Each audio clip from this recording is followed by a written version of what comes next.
New Orleans to Houston for their game with Rice on Sunday. Matt Dillon will join us for the Tiger Basketball Report. 10 in a row will come your way at about 9:05, and then Brandon Lang at 9:25, handicapper extraordinaire. Again, your calls and texts on the Sissy's Log Cabin listener lines at 901-360-8255. For a while there, it looked like it might be a depressing night. Tigers couldn't pull away, then trailed Tulane. Grizzlies off to a bad start against the Rockets. Rockets are hitting three balls like it was going out of style. And then lo and behold, the tides changed. Yeah, it was, I'll tell you what, I'll sign up right now for a Grizzlies-Rockets playoff series. I think that would be just absolutely fantastic to watch those two go at it. It is, it's fun. There's a little bit of dislike there, you could tell. Mm-hmm. You know, both young teams, and obviously pretty darn evenly matched. And that last night, again, just a fun game to watch and see it come down to the wire. And luckily, for the first time this year, the Grizzlies able to pull one of those out against the Rockets. Well, they almost got screwed by the officials, which we'll talk about in just a second. And then you had the two former Grizzlies, of course, stepping up. So Dylan Brooks, we were wondering after his 10 for 15 three-point shooting night just a few days ago, would he come in here and just start jacking up shots? And look, he shot it 17 times. That's the second most on the team behind Jalen Green's 21, but he made 9 of them. Give Brooks credit, 22 points. Steven Adams gets the start. Remember him? Double-double for Adams, 11 points, 10 rebounds. So the two former Grizzlies combined for 33 points and 12 rebounds. Yes, they were on a mission as well. The Rockets were without recently named All-Star Alperen Sengun. He obviously is a hell of a player. But the Grizzlies were also without John Morant, which we'll talk about. That's a story in of itself. He missed yet another game. So both teams were without star players. The Grizzlies, as I mentioned, trailed for a good portion of this game. Rockets were hitting threes, doing their thing. And then, lo and behold, in the fourth quarter, Memphis is getting to the rack. They're getting to the free throw line. Desmond Bane was fantastic. 24 points, 12 rebounds, and 6 assists. The Grizzlies were out-rebounded 45-37. And Dez got you 12 of those rebounds. Jaren Jackson Jr. also recently named, meaning last night, to the All-Star game, Western Conference Reserve. 21 points, but only 4 rebounds. Jalen Wells a starter, 3 rebounds. Luke Kennard starting without Ja, 1 rebound. You did get Clark off the bench for 5 and Aldama off the bench for 5. That's an issue, though, because Taylor Jenkins decided not to play Edey. Edey only played 17 minutes. So there was nobody to counter Adams. And Adams was the chairman of the boards. Easton comes off the bench and gives you 12 rebounds. But in the end, down the stretch, Jaren Jackson Jr. gets to the free throw line. He makes the free throws. And the Grizzlies win the game. I just did not think they were going to win that game, but they willed themselves to that dub. I still think there's an issue, but I really like what they did. They dug down deep inside. They really wanted that game. Houston wanted a regular season sweep. They didn't get it. But the officials and what they did towards the end of that game with, 13 seconds left, nearly was a catastrophe. As they obviously thought Taylor Jenkins was calling a timeout, which he was not. That prevented Jalen Wells, who looked like he was going in for a breakaway layup, right, to give the Grizzlies the lead. It negated that. Luckily for the Grizzlies, after the timeout, they come out, they get the ball to Jaren Jackson Jr. The rest is history. He makes the free throws, and then they defend on the final shot. Yeah, that was a weird situation. That's not one you see very often. I'm not sure what that official thought he heard or saw, or how he thought it was a timeout. But yeah, it was.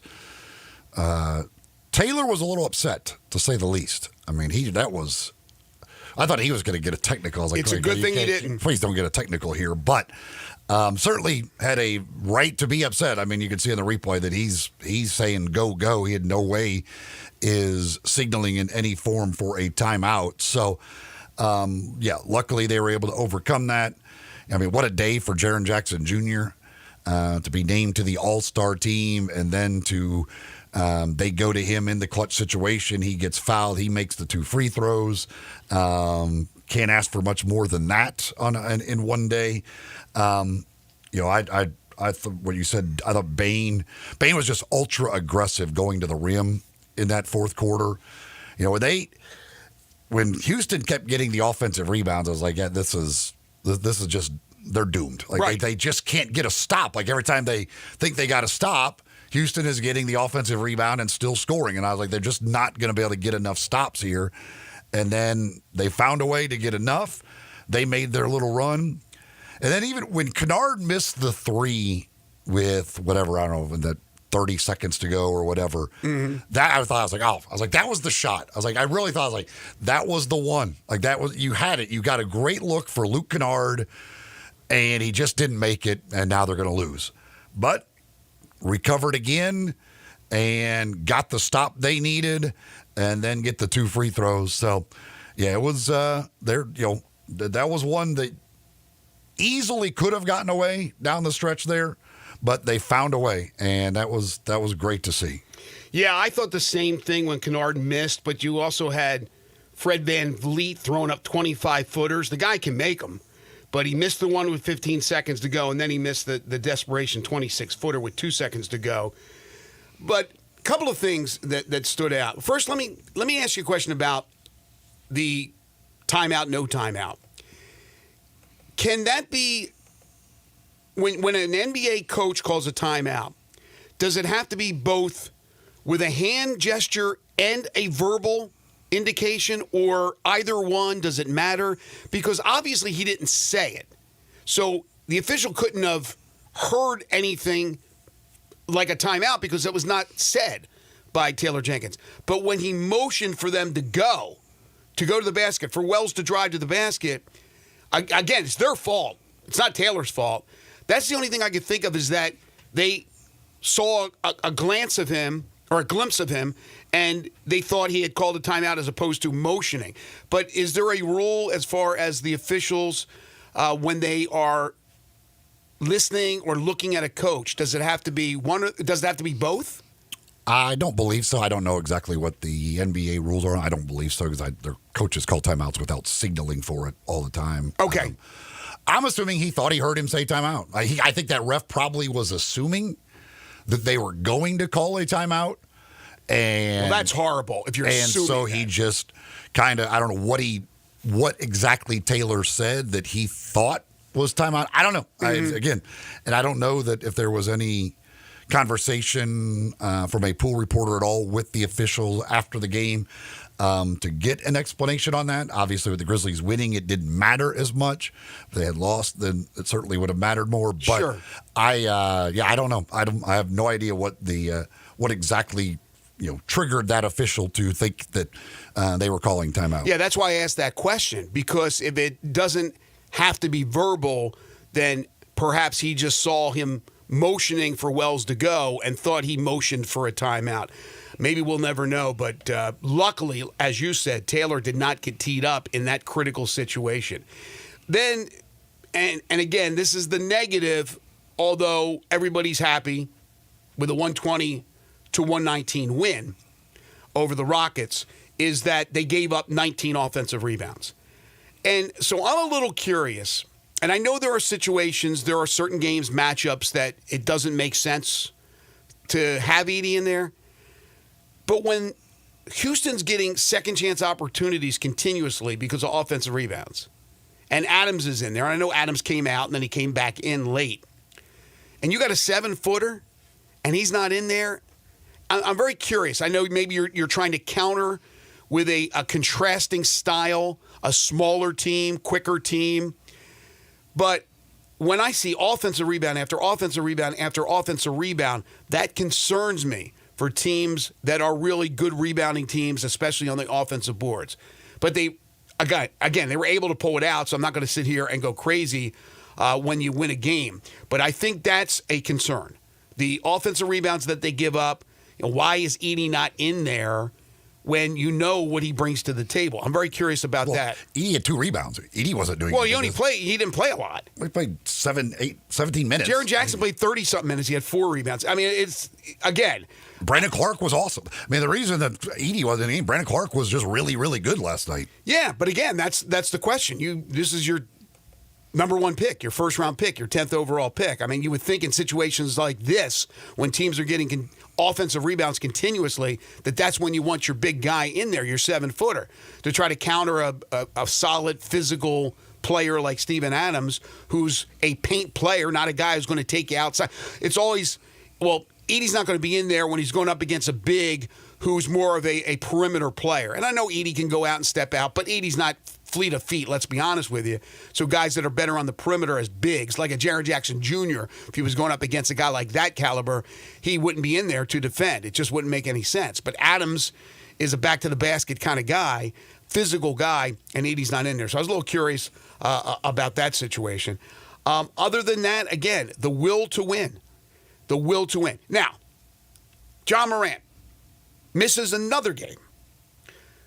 People are going to make excuses. I mean, I hear so many excuses.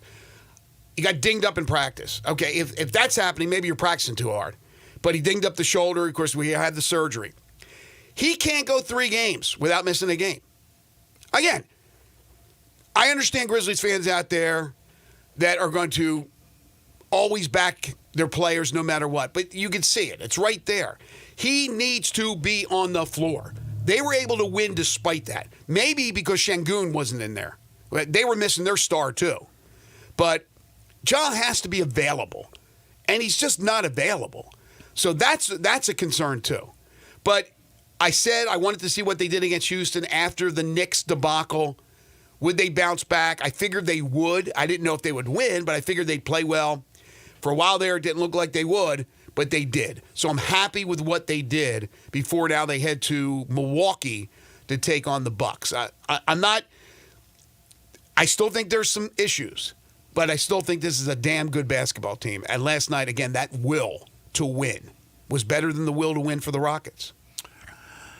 I think that obviously the shoulder is a concern with John. I mean, I don't know if it's going to be something that, maybe after this season he has to have another surgery on that or what. But obviously there is something there that that continues to pop up when he, in whether it be practice or games, gets contact on that shoulder. It seems to continue to cause problems. So, obviously they're going to do whatever they can to manage it. And, I don't know if it's something, and according to Taylor, they said it's nothing serious and it's just a day-to-day thing. But obviously that shoulder is an issue. And, how they get him through the rest of the season and try and hope that he's healthy for the postseason with that shoulder. I don't know if it's something that is, with more time off will heal. Does obviously the All-Star break coming up certainly could help. But yeah, at this point, there are definitely questions about that shoulder and exactly how, damaged is it and how much, can he go with that? And again, if it was the playoffs, would he have played last night? I don't know. I assume he probably would have. And so this being a regular season game and you're trying to manage that shoulder, but who knows? We'll just have to wait and see what happens going forward. Well, that's certainly concerning, but it's not only been the shoulder. The shoulder's the most concerning thing because, again, that's where he had the surgery. But he's missed games because of, like, a knee soreness. I don't know all the injuries, illnesses. He's missed a lot of games for a lot of reasons. And I still think part of that is load management. That's the veil that they're using. I'm not saying that he didn't have a legitimate shoulder injury, but I think some of the things, like, I predicted that illness, the back-to-back games, there was going to be an illness. There was going to be a mystery illness, and he was on the bench, and he was back playing the next game. They're going to do that. They are going to manipulate. They're not the only team that will do that to make sure that these guys are there and available for the postseason. That's all that matters right now. This is a playoff team. All that matters right now is being available for the postseason. With that win, the Grizzlies moved to within a half a game of the Rockets and now are 3.5 up on the Nuggets for third. And while there's still a bunch of games to go, the Grizzlies played their 48th game last night. That means they have 34 regular season games to go. That's a lot of basketball still to be played. But they're firmly in the playoffs. They're 5 up on Minnesota that's sitting in 7th as the first play-in team. So unless you just completely go down the gutter. And I know they got some tough games coming up. They got some back-to-backs coming up. But as deep as they are, and hopefully we'll get healthier, we'll find out. You know, we keep saying Vince Williams, we got the latest report the other day that it's taking a little bit longer than first thought, and Smart's still week to week. But eventually, I would think these guys are coming back. They're not done for the season, and you get a little bit healthier. You mentioned Jaren Jackson Jr., named to his second All-Star game, well-deserved, didn't get screwed over. It just made sense that, first of all, he deserved it. Second of all, the Grizzlies being in third place in the West, that they were going to get a representative, and it was going to be him. Added to the team as well, Jalen Williams, Şengün, who I talked about, Anthony Davis, Victor Wembanyama, Anthony Edwards, James Harden in the West. I thought that Powell might get the nod from the Clippers, but they go with Harden. That means no Sabonis, no De'Aaron Fox, no Devin Booker. There are other big names, obviously, in both conferences, but in particular in the West, that did not make the grade. I think eventually each of the teams from the West and the East will have 15 players. I think that's going to happen. I think it's inevitable that they will add some spots. There'll still be controversy. But there you go. Jaren Jackson Jr., deserving of a spot, gets a spot. Yeah, it's I feel for a guy like Domantas Sabonis. I mean, you listen to the numbers and look at the numbers that he's put up this year, but the front court in the West is just loaded. And, with the Grizzlies, with Jaren really being, their main guy, and they're in third place, with the Rockets being in second place, and Şengün, their most likely candidate, and those teams figure are going to get one. It just leaves a guy like Domantas Sabonis out, even though he's basically had a double-double in every game they've played this year, which is insane. Leads the league in rebounding. I mean, I think he's second to Kennard in three-point percentage. I mean, like, the dude's numbers are incredible, and he certainly deserves to be an all-star, but then you got to go, okay, well, but who you leaving off? Who you taking off, yeah. And it's just, it's hard to figure that out, especially with the front court in the West is just so loaded. In the East, Jaylen Brown was at it, as was Darius Garland, Pascal Siakam. We talked about all these guys yesterday. Cade Cunningham having a great year. Evan Mobley gets the nod from Cleveland. So Cleveland's got, 3 guys on the All-Star team? Mitchell starting, Garland, Mobley added to the team. Tyler Hero gets a nod. Damian Lillard gets a nod as well. No Trae Young. All Trae Young's doing is leading the league in assists, plus he's averaging 23 points. 23 and 11 did not make the cut, did not make the grade. All right, Memphis Tigers last night. A little bit on the Tigers, then we'll take a break, and then John Varlas will join us. I was about to say John Harden, but John's not up. Memphis goes into Tulane and wins 68-56 for a while there. It looked like Tulane may win their 4th straight over the Tigers in New Orleans, right? They were 3-0 in New Orleans under Penny. The Tigers were 0-3 under the coach going into this game last night. But there were 2 key runs in this game that I thought made a big difference. One, to end the first half, the Tigers went on a 9-0 run to grab a 29-26 lead at the half. And then in the second half, again, Tulane hanging around, feeling confident. Memphis finishes the game on a 30-14 run, and that was spearheaded by their long-distance shooting. Let's give credit to P.J. Carter. What he has done the last couple of games coming off the bench for Penny, he goes for 14. He hits 4 of 9 from 3. But then Colby Rogers, the wake-up call. Struggled early, struggled often. Ends up with 14 points, 4 of 8 from 3, and all that damage basically coming in the second half. So Rodgers, Carter combined for 8 out of 17 from 3. Dane Danger goes for 19 and 10 for a double-double.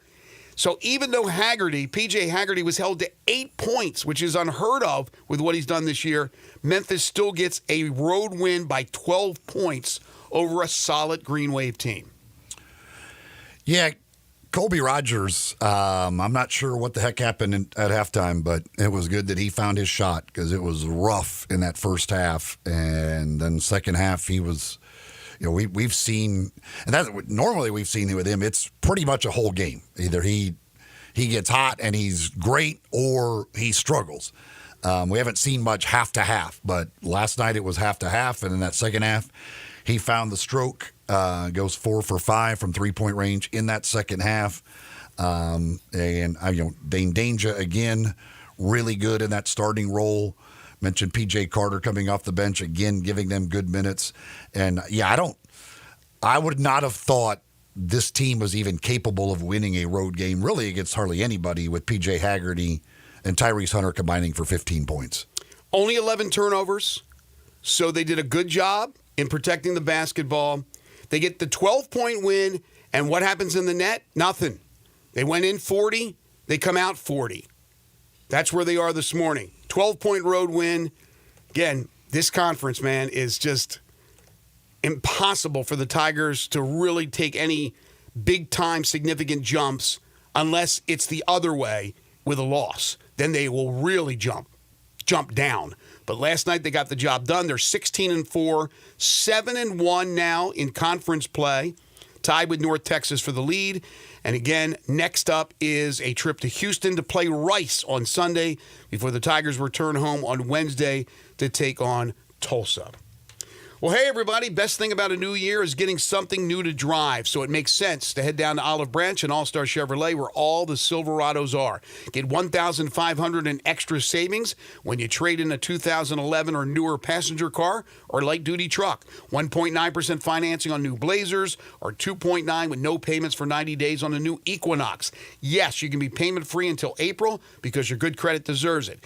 If you work in law enforcement, you're a first responder, healthcare worker, military, you're a teacher or recent graduate, you get another $500 off. So let's go. Nobody has the certified and pre-owns like All-Star Chevrolet. Everything from pre-owned Silverados, Sierra trucks, Nissans, Toyotas, Fords, so much more, plus a beautiful red Corvette Stingray. And if you've got any vehicle you want to sell, bring it to All-Star Chevrolet in Olive Branch and get the most money back for it today. So together, let's drive the All-Star Chevy's Fresh Start sale. It's going on now in Olive Branch, online at allstarautogroup.com, and it should be beautiful weather to go car hunting this weekend at All-Star Chevrolet in Olive Branch. John Varlos is next. This is Sports 56 Mornings with Greg and Eli on Real Sports Talk, Sports 56 and 98.5 FM. Join the voice of the Tigers, Dave Woloshin, for Wolo and Friends. Weekday mornings from 10 to 11 here on Sports 56 and 98.5 FM.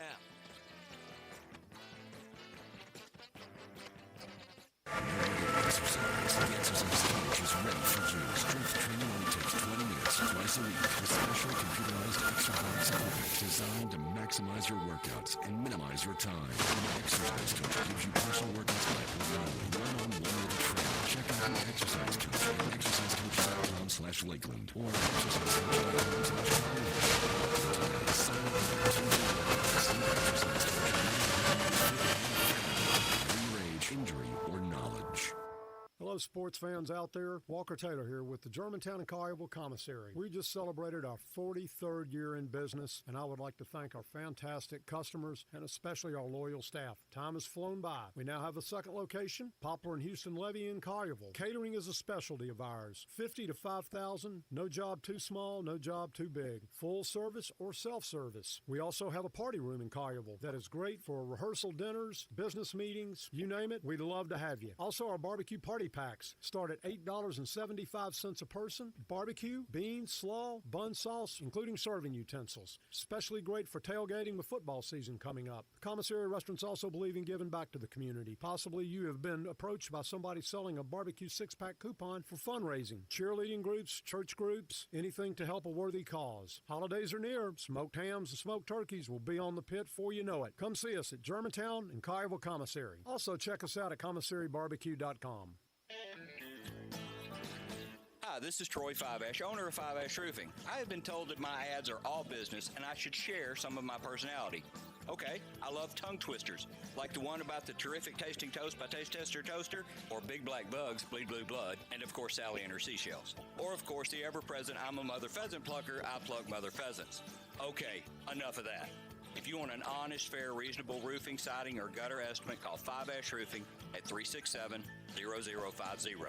That's exactly what you'll get. No empty promises, no high-pressure sales tactics, and no fast-talking salesman trying to convince you that today and only today is the best day for you to get a new roof. For the record, the best day to get a new roof is when you're ready for one. Five-Ash Roofing, fair, honest, and ethical. 367-0050 or memphisroofer.com. Five-Ash Roofing, it's what we do. We're here for you. New year, new savings during the Gossett Chrysler Jeep Dodge Ram Fiat Start Something New sales event on the bike. We got it covered in 2024 Jeep Grand Wagoneer L Series 3, $23,156 off MSRP and 0% for 36 or 3.9 for 72 months is available. 2023 Jeep Renegade Upland 4-wheel drive Sport, $309 a month. Buy it for $23,723. And power up in 2025 Ram 1500 Bighorn, $13,758 off MSRP or $629 a month. Plus all 2023 models, you can save up to $16,906 off. So drive past the rest. Come to the best. Gossett Chrysler Jeep Dodge Ram Fiat. Online, GossettMotorCars.net. If you want it, we got it at Gossett Motorcars. 331 MSRP 123,155. Renegade Triple P 57,256 MSRP 31,095. Ram SN 544,525 MSRP 56,825. Includes all rebates and incentives and excludes PF 695. Excludes tax title and license with approved credit. See dealer for complete details. Dealer stock only. Sports 56 traffic. Good morning. Just a couple of minor accidents out here up to this point. Certain areas are seeing some rain showers move through the Memphis area. Give yourself extra time out here just to be on the safe side. It's still moving right now. 385 Billmore Parkway coming in from Collierville as you work your way in and through Shelby County. If your lawn needs a little bit of help this time of the year, call Lawn Solutions. These guys are absolutely top-notch. 30 years experience. Check out their website, lawnsolutionsinc.net. I'm Commander Chuck with your on-time traffic.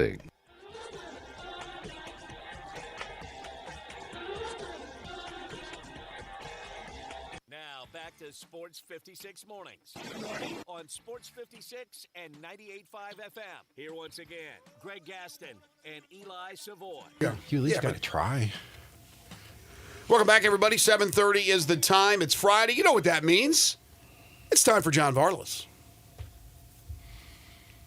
It's time for Greg and Eli's weekly visit with John Varlas on Daily. Check out John's prep sports coverage and much more at DailyMFN.com. John is brought to you by Shoot 360 Memphis, where pros and preps go to hit their shot.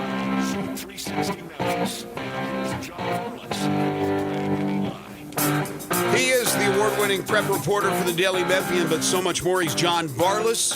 You can read all his great stuff at the DM. You can follow him on Twitter at John Varlas and listen to him each and every Friday right here on Sports 56 Mornings. John is brought to you each and every week by the great folks at Shoot 360 Memphis. Good morning. Yes, indeed. They are great folks. Good morning, Greg and Eli and Elisha, and to the listening audience. How are you guys today?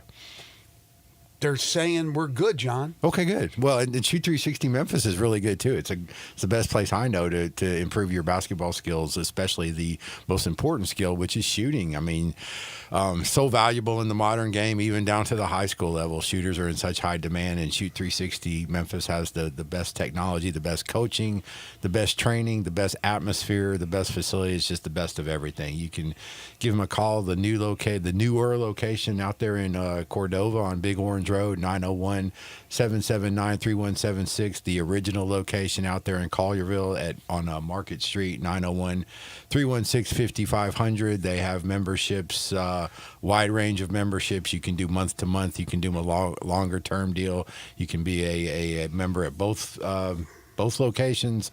You know, they've got the team camps for basketball coaches. If you're interested in that, call the locations. Free team camps for your team. You know, all levels of sport. So they've just got a lot of good things going on. Shoot 360 Memphis. Give them a call. It's the place where preps and pros go to get their game on.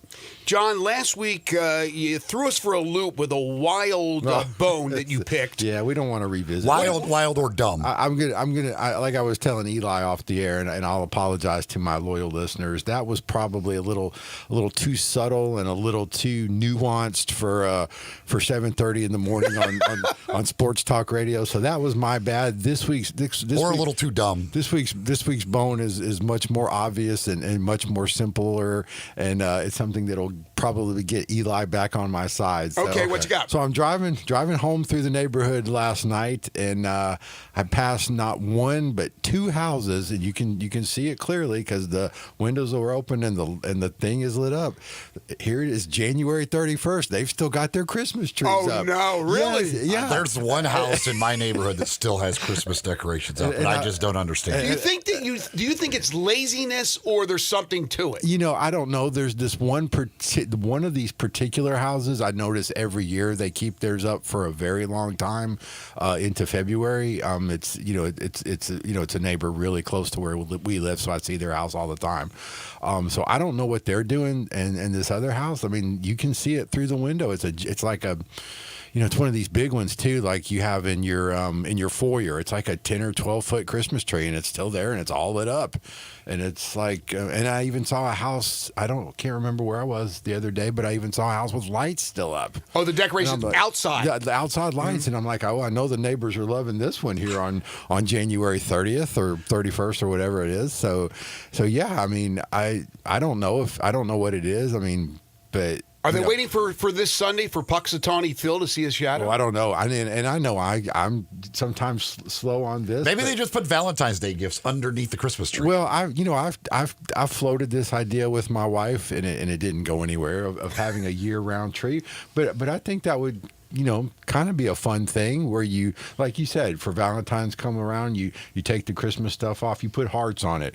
Easter comes around, you decorate it with bunnies and candies and eggs. 4th of July comes around, you decorate it with flags. You light up the fireworks. I'm glad 4th of July, you light it on fire. Yes. I am glad that your wife had some common sense and that idea went nowhere in your household. I'm glad your wife has some common sense in this whole thing. She does, and it did. It totally went nowhere. But I think you're right about the bone this week, that we could all kind of we can, and I get it. It's fun to put the tree up, but then putting it away is hard. It's lazy. Christmas is over. You're not in the mood. But my goodness, people, it's January 31st. Tomorrow is February 1st. It's the Super Bowl is here. Get the trees down, people. Shout out to my wife. She's a saint because I do not help her one bit putting it up, and I do not help her one bit putting it away. I put it up in the attic or have to carry the heavier boxes. Right. But she does all the decorating. God bless her.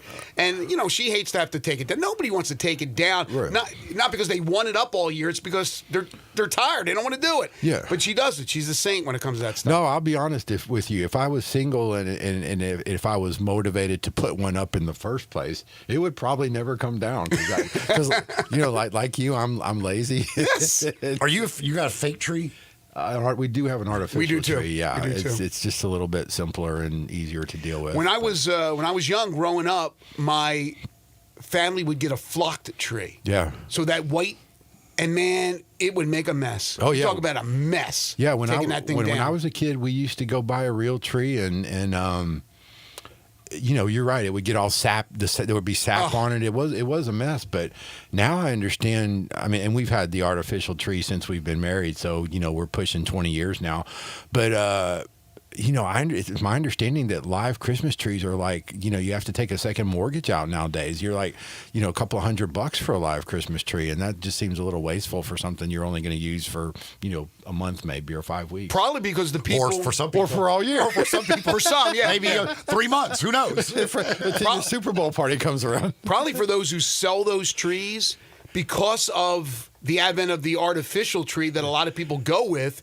Their sales are way down, so to make up that money to do this, they're trying to charge more because there are some people that only go with they want a live tree. Yeah, I get it. They want a real tree. No, it's just, I think it's more, Greg, that just everything is just much more expensive now. I mean, it just is. I mean, you're right. You're right. All right.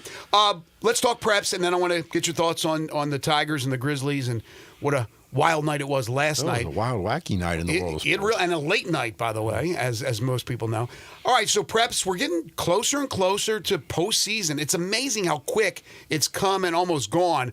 What's going on right now with basketball? Well, I was very privileged this week to take a ride out to Fraser and visit Memphis Business Academy and check in on the executives and in particular a young man named Larry Benson, who is developing into a really great story. So over the summer, right before his AAU team was about to go to Peach Jam, Larry broke his fibula. I always get it mixed up, but he broke his fibula, and he couldn't go to Peach Jam with his team. Obviously, bummed out about that.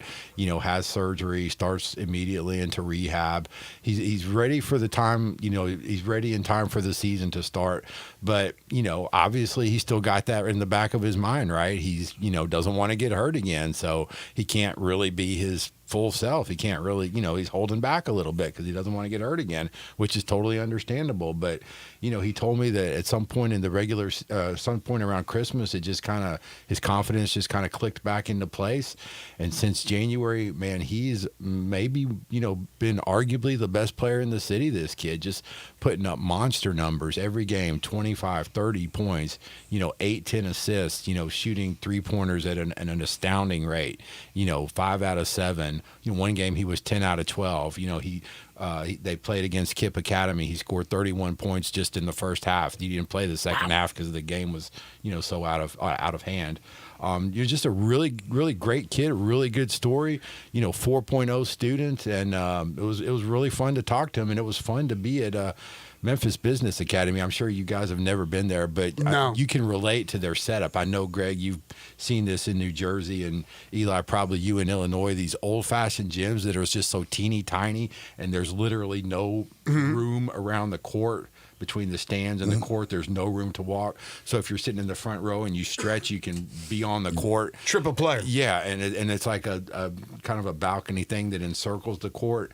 It's just a really tiny, compact gym, but it's so old school, and it's just the band was in there, and it was loud and just tight and compact. It was really, really fun atmosphere. So yeah, they got a really good thing going on out there at Memphis Business Academy. And Larry in particular. What year is he and what position? He's a junior point guard. So he's going to be fighting the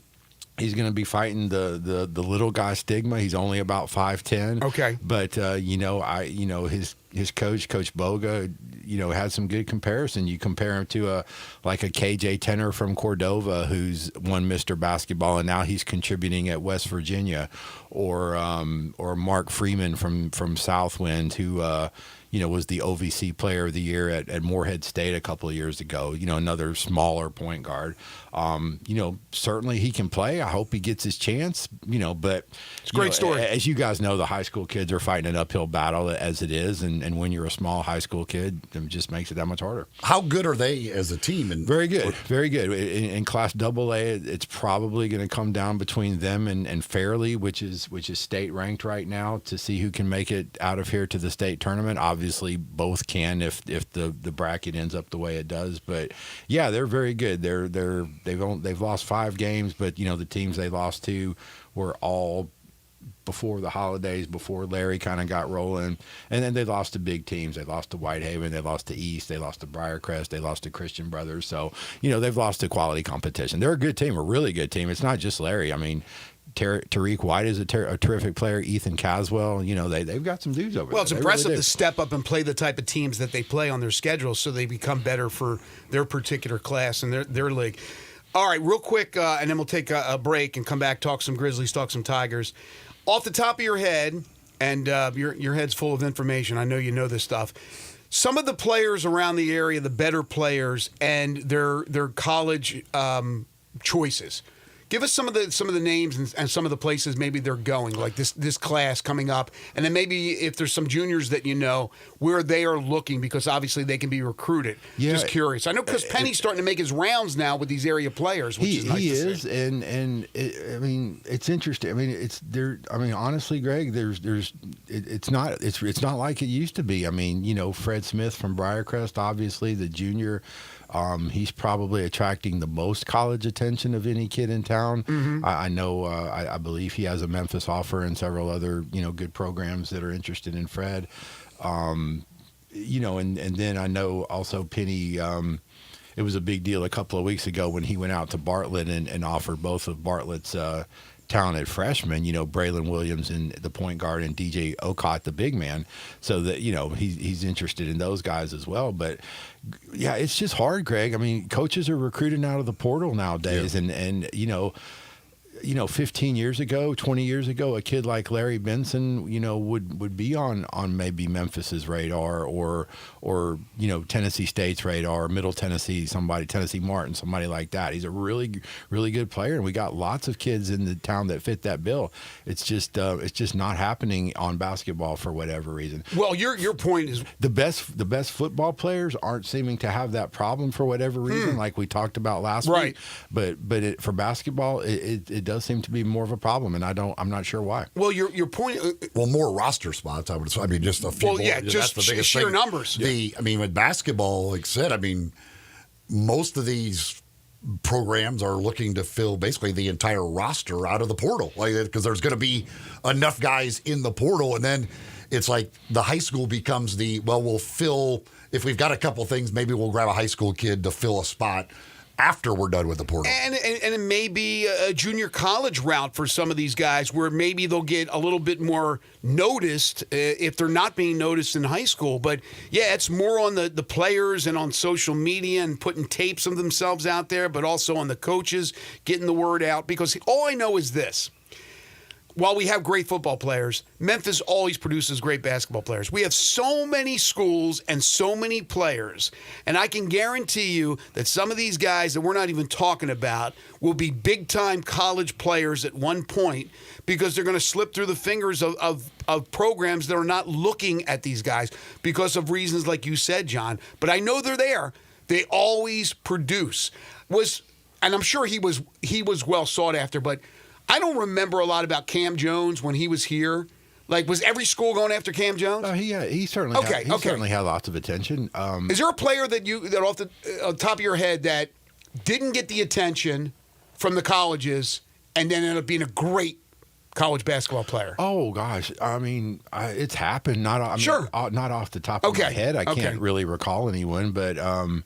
I'm just saying they miss on a lot of things. They miss all the time. Yeah, they miss all the time, and that's the thing. They're gonna miss on guys like Larry Benson. Taquez Butler at Whitehaven is another really talented guard who years ago would have a list of offers probably as long as your arm. Right. Lots of kids. Keyron Jackson at Houston. Houston's got several guys. They've got two sophomores. Jordan Miles and Justin Freisen. Freisen is a talented point guard, and Jordan's a bigger guy. Really good players, but it's just different now, and it's just so much harder for these kids. And like I said, the problem doesn't seem to be happening on the football side because the coaches were in here again this week. Southern Mississippi was in here handing out offers left and right. East Tennessee State, Tennessee Martin. Lots. USC was in here. They offered Lawrence Britt from Lausanne, the talented class of 2026 athlete. So it doesn't seem to be a problem on the football side. Very interesting. But on the basketball side, yeah, it's harder for whatever reason. All right. Folks, I know it's breakfast time, but when you get hungry for lunch or dinner, think Corky's. Corky's this weekend. Bring the family to one of their 4 establishments or order up. Pick up yourself, bring it home, or have one of the delivery services delivered to your home. Also, if you're working today and you're looking for a takeout of some sort, Corky's makes the grade. It always does. They've been around for 4 decades. They've been catering that entire time. So if you have an event coming up, maybe you have a party for the big game, right? You're putting together. There's going to be a lot of parties for the big game. How about Corky? Serving up some Corky's is always a good idea. That delicious slow-smoked barbecue, the ribs, the barbecue nachos, the cheese and sausage plate as an appetizer. And then how about the wings and the award-winning catfish plate and the tamales? There's so much, and even so much more than just barbecue at Corky's. Poplar Avenue in Memphis, Poplar Avenue in Collierville, Germantown Parkway in Cordova, and Goodman Road in Olive Branch. Corky's Ribs and Barbecue, open for lunch and dinner 7 days a week. More JV when we return. This is Sports 56 Mornings with Greg and Eli on Real Sports Talk, Sports 56, 98.5 FM. Broadcasting from the Family Leisure Studio, we are Sports 56 and 98.5 FM. You know, sometimes I wish I had a gun. Well, I'm armed, but before I bought one, I still went to Top Gun Academy to learn to protect myself without a gun. How is that possible? Top Gun's personal protection training. It's perfect if you want to protect yourself without firearms. I don't know. And it's perfect if you feel the need to carry a gun for self-defense, because the last thing you really want to do is shoot. That is scary. Not at Top Gun. It's very comfortable, and you learn to load, handle, and shoot a handgun safely. Protect yourself. Go to Top Gun Academy. They're at 2770 Witten Road. Rick's Powder Coating for a beautiful finish every time. Rick's Powder Coating specializes in automotive, ornamental, residential, and industrial coating. With 2 conveyor lines and the largest batch ovens in the Mid-South, Rick's can accommodate all of your powder coating needs. Locally owned and operated since 2002, Rick's Powder Coating will customize a beautiful finish just for you. Drop by or call to see how Rick's Powder Coating can bring color to your life. 901-367-2771 or rickspowdercoating.com. Everyone needs protection, whether you're on the field or on the road, so make sure you have the best. Bob Simpson State Farm Insurance can buckle you up with auto insurance, can back you up with life and health insurance, cover your business whether it's starting, growing, or maturing, and don't forget to insure your home, no matter if you're an owner or a renter. Like a good neighbor, State Farm is there. Call Bob Simpson today at 901-381-1233 or go online and get a free quote at bobsimpson.org. Stay protected with your good neighbor, Bob Simpson.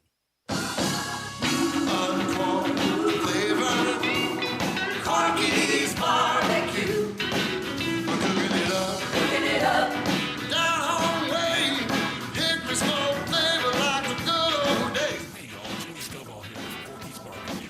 With over 175,000 cars served in our drive-thru, 4,000 online pickup orders, and 1,500 party packs delivered to offices and events every year.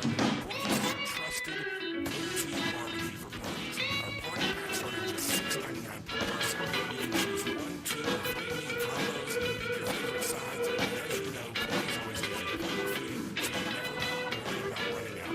Whether it's pickup or delivery, we got you covered. Corky's makes it easy to impress your guests. Visit Corky'sMediaFood.com to order for your next day. Uncorked flavor. Corky's barbecue. Now back to Sports 56 Morning on Sports 56 and 98.5 FM. Here once again, Greg Gaston and Eli Savoy. Welcome back, everybody. 7:50 is the time. So last night we opened the show, obviously, with the conversation about the Grizzlies and the Tigers. For a while there, it looked like both would end up losing and it would be depressing today. But instead, a nice win for the Tigers on the road by 12 points in a place where they've lost 3 times in a row. And then the Grizzlies somehow figure it out, make the stops down the stretch, make their free throws. They defeat the Rockets for the first time this year, defeat the officials as well, as they almost got screwed over, and they get a win. So, this could be one of those special years for the combination Grizzlies-Tigers. Let's hope. But a key will be, obviously, being healthy, staying healthy, and having these guys for the NCAA tournament / NBA playoffs. No, there's no doubt. And I know this isn't going to make for exciting radio, but I have no doubts about the Tigers going forward. I mean, what they've been able to put together this season from start to last night has been super impressive. And yeah, I know the tendency in this town is, to overreact whenever they lose, like Arkansas State, or, even when they play a close game and don't play particularly well, but still manage to win, there's going to be obviously an overreaction. And, so much of that is driven by the metrics and the quads and how this affects your seeding and whatnot. But, I say enjoy the ride, because this is a really good team, and I think it's got a chance to do some special things. I mean, obviously the lack of size and the lack of rebounding might catch up to them in certain particular matchups, but when you get into the postseason, guard play is just so darn important, and they've got good guards. I mean, Haggerty, Rogers, Hunter, PJ Hunter, they're not going to let you lose too many games. You're not going to, they're it's not very likely that those guys are all going to come up with a stinker at the same time. They've really got a good situation there with the and last night PJ Haggerty had 8 points. Yeah. Has he been held any other games to single digits this year? I don't think he's been in single digits. I'm not positive on that, but I don't think he's had single digits in any game. And Hunter didn't go off, but Rogers had the big second half. Steps up. And then PJ Carter comes in and he helps out. And there's no drama with this team. There's no drama where there has been drama in the past. I think Penny Hardaway is doing his best coaching this year of his tenure. I think he's doing a terrific job. And I said it at the start of the season. You got questions when you turn over the roster every year. Every year it's a new roster. How are these guys going to come together? How are they going to mesh? How are you going to get all these guys on the same page? How are you going to get all these team guys to buy in? How are you going to get these guys to play the roles you want them to play and to play the way you envision them as a unit? That doesn't seem to be a problem this year. I mean, you're 17-4, man. 16-4. 16-4. They're in great shape. I mean, I don't see them.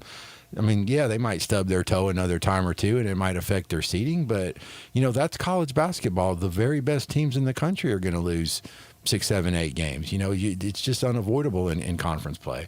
So this Tiger team, like you said, Greg, I agree. I think Coach Hardaway's doing his best job this year, molding this group and putting it together and having it play in his image and the way he kind of visualized it. Yeah, they're doing terrific. I mean, no complaints on the Tigers. 17-4. 17. You were correct. Oh, I was correct. How about They are 17-4? Yes. Thank you. Sorry, John. It's okay. I wrote it down wrong. I think you get the overreaction stuff is because of what has happened in past years. Yeah. They've seen the collapse of last year. So people, until they see him actually do it and finish the run, maybe get a high seed, do something in the NCAA tournament, there's going to be apprehension about just winning close games in the American Athletic Conference. And I get it, but my thing is, and it's very consistent with that. A win is a win. It doesn't matter how you get there. And we're 21 games into the season now, so I think we've got a really good sample size that this is a pretty darn good team that has a chance to do some things. Our good friend Elliot Perry, if you follow him on Twitter, was making that point the other day. I think it was after the Wichita State game, and he got a little upset. It's like you didn't play great, but you still won. The bottom line is winning, because we know how much damage that will come to this team when they lose in conference because of the conference they play in.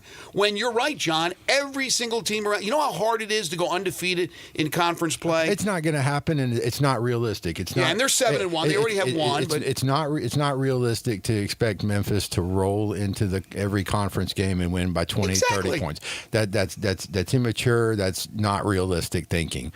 You go out there, you get the W, you go on to the next game. Elliot Perry's right. He's one of my childhood heroes. I mean, my friend and I drove all around the city watching Elliot Perry play basketball for Treadwell High School. He's the best. He's great. We're not. I'm certainly not going to. I'm proud to be on the same page as Elliot Perry. They win by 12 in New Orleans, where they had lost 3 straight times, and they stay the same in the net. So I know that drives people crazy. But you can't worry about that. This is a really good team, honestly. And, no question. And I say enjoy the ride, Tiger. All right. Fans. What about the Grizzlies? Grizzlies. Now that's a different kettle of fish altogether. Okay. And I said this on Twitter last night. I got a little pushback from one gentleman. We agreed to disagree. But Greg, at some point, your best player is going to have to acting like your best player, playing like your best player, and that's and that starts with availability. That starts with getting on the court. At some point, they're going to have to figure out what's going on with John Morant and get him more integrated into what they're doing, and because they're going to need him going forward. They need him. They need him now. They needed him last night. They need him. They need their best player to be their best player. And yeah, Jaren Jackson right now is playing the best, and kudos to him on what he's done this year in an All-Star selection. It's tremendous accomplishment and very well deserved. But John Morant is the best player on the team, and at some point, they need their best player to be their best player. There's no question about it. No question about it. And that starts with getting on the court. Yeah, there's no doubt that he's, and I think a lot of people believe, and I guess maybe if it's hope or whatever, that will happen. Like, again, that they're doing whatever they can to navigate the regular season. Obviously, you want to put up as good a record as you can because you want to be in the proper seeding and all of that stuff. But then he's healthy for the postseason, and he turns it on and is that Ja in the postseason. Well, but you kind of touched on too a really good point there, Eli. The Boston Celtics showed us last year the value of the regular season, because everybody says, oh, the Celtics had such an easy run to the title, such an easy path to the title. Well, why did they have an easy path? Well, they were the 1 seed, and they were consistently playing, theoretically worse teams because they had a great regular season, and they were rewarded for that by getting the 1 seed. If the Grizzlies, kind of navigate through, like Greg, you're touching on, possibly it's a load management thing, and you may be right about that. But if they navigate through this season and end up maybe with a 4 seed or a 5 seed in a tougher first round matchup in the playoffs than they might have ordinarily had John Morant been healthy this whole time, then we're having a different conversation if they end up going out in the first round of the playoffs. If they lose a 4-5 series or a 3-6 series, I don't have to tell you guys how good the Western Conference is. Everybody knows it. Yeah, the regular season is interesting because it's twofold. One, you have to play well enough to make sure you're in the postseason. You want to be in the playoffs rather than the play-in.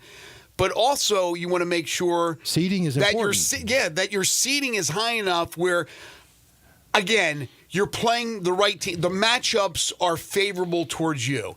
We're not talking NCAA tournament, right? We're not talking about, well, you could be a 4, and if you lose a couple in your conference, you drop to a 9 or something like the Tigers. But we're talking about having situations where you got home court advantage, you got favorable matchups, and to do that, you have to take care of business in the regular season. They're doing so. I think they're managing everything very well right now, but there's no argument with your point about Morant. Everybody loves John Morant and everybody loves to see him, but Mark Giannotto had a really good point not long ago. I think it was in the last 2 years. John Morant hasn't managed to play more than 5 consecutive games in a row. We're getting into Kawhi Leonard, Zion territory. Well, that's a different planet altogether. But yeah, your point is well taken, Greg. They need their best player to be their best player. Let me say this. I know we're out of time. Yeah. Zion just yesterday comes out and says, I want to play back-to-back. They won't let me play back-to-back. So that goes back to the conversation of load management. They're being so concerned about these players because they put so much money. There's so much invested in these guys that they're treating them like little babies. They're wrapping them up. They're making sure that they're, you know what I mean? Back in the day, it was like, get out there and play. Well, play your damn basketball. I know he said that, but I don't necessarily believe that. You think he's just going off with the mouth?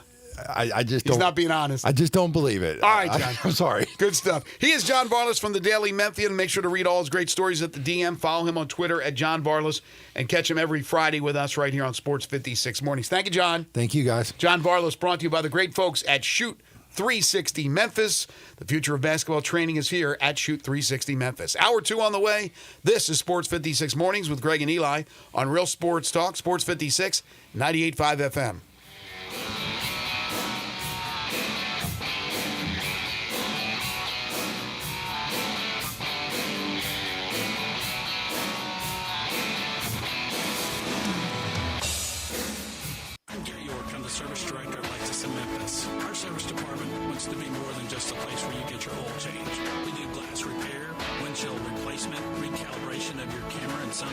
maintenance, even wheel repair, tire replacement, all the things you would expect from a luxury automotive dealer. Please check out our website. You can schedule your appointment, check out our specials, hours of operation, or if you'd like to do it in person, please reach out to one of our associates at 901-271-5199.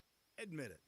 When you start thinking about tastes of Memphis, you think treats, sweets. You think Dinstall's. For 122 years now. What is that, 5 generations? When people wanted something to bring to a party that will just make everybody happy, they bring out Dinstall's. 122 years of cashew crunch, of heavenly hash, of turtlettes, of their award-winning fudge. That's worldwide. It's known that well. Then there's the milk chocolate. It all starts there. There's the double-dip peanuts. And then every fall, those famous chocolate-covered strawberries with that fondant. And they won't tell you what's in the fondant, but it makes it oh so special. And easy to get to. 5 locations. There's where they make the candies in Pleasant View. There's Germantown. There's Collierville. There's even one downtown and in my neck of the woods in Laurelwood. You know what? 122 years made in Memphis and enjoyed by the whole world.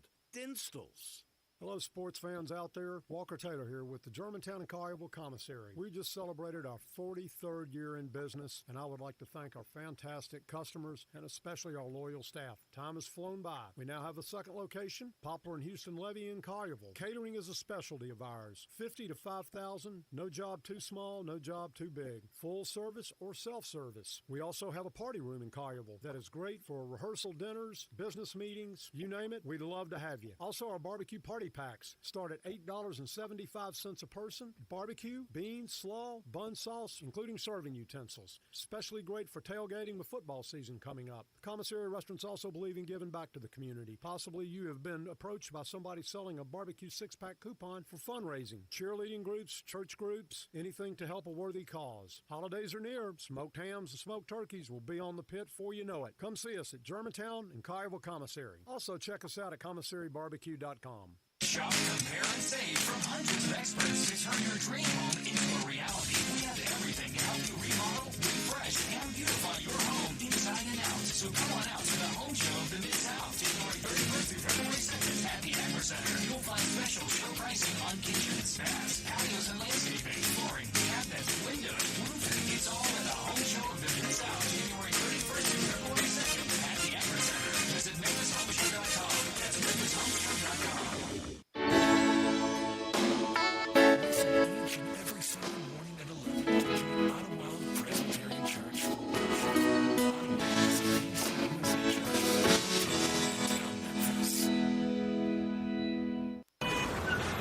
Sports 56 traffic. Good morning. A couple of accidents out here. It's been in pretty good shape so far down. 51 coming in from Millington. It's starting to load up a little bit more volume over from Crittenden County on I-40. There across the Hernando de Soto Bridge coming over from West Memphis. Still holding up right now on 385 Billmore Parkway. It won't be long before that really starts to build coming inbound on 385 there passing Riverdale. Hey, Weimer's Jewelry, 7525 Highway 64 is your Valentine's Day headquarters. Go see them this weekend. I'm Commander Chuck with your on-time traffic.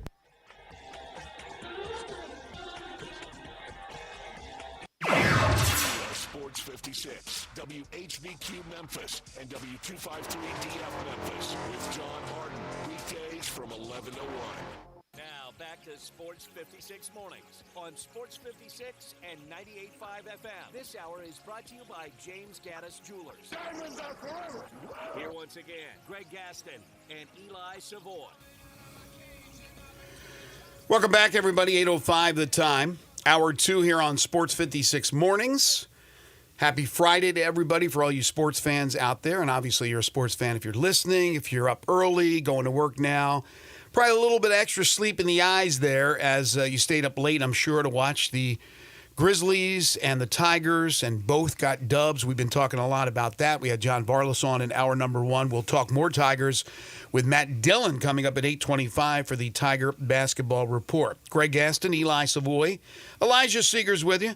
We're broadcasting live from the Family Leisure Studios. Family Leisure, where family and fun come together. They're located at 2120 Whitten Road. That's just north of I-40. Currently 54 degrees Cloudy skies, but the sun's going to pop out. So a little mixture today, 65 for your high.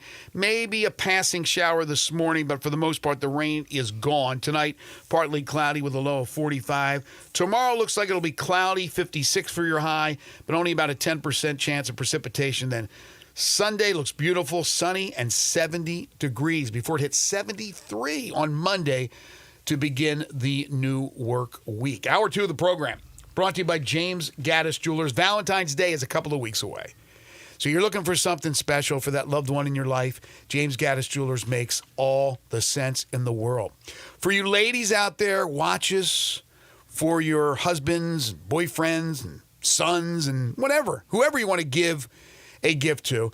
But for you men out there, I mean, the variety is incredible at James Gaddis Jewelers. Everything from, of course, women's watches to necklaces to earrings to pendants to bracelets, gemstones of all types, one-of-a-kind estate and vintage jewelry. They have it for you at James Gaddis Jewelers.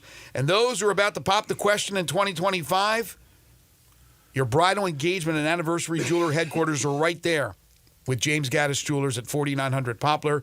Beautiful wedding rings, engagement rings, personally designed wedding sets, and they have a price point to suit everyone's budget.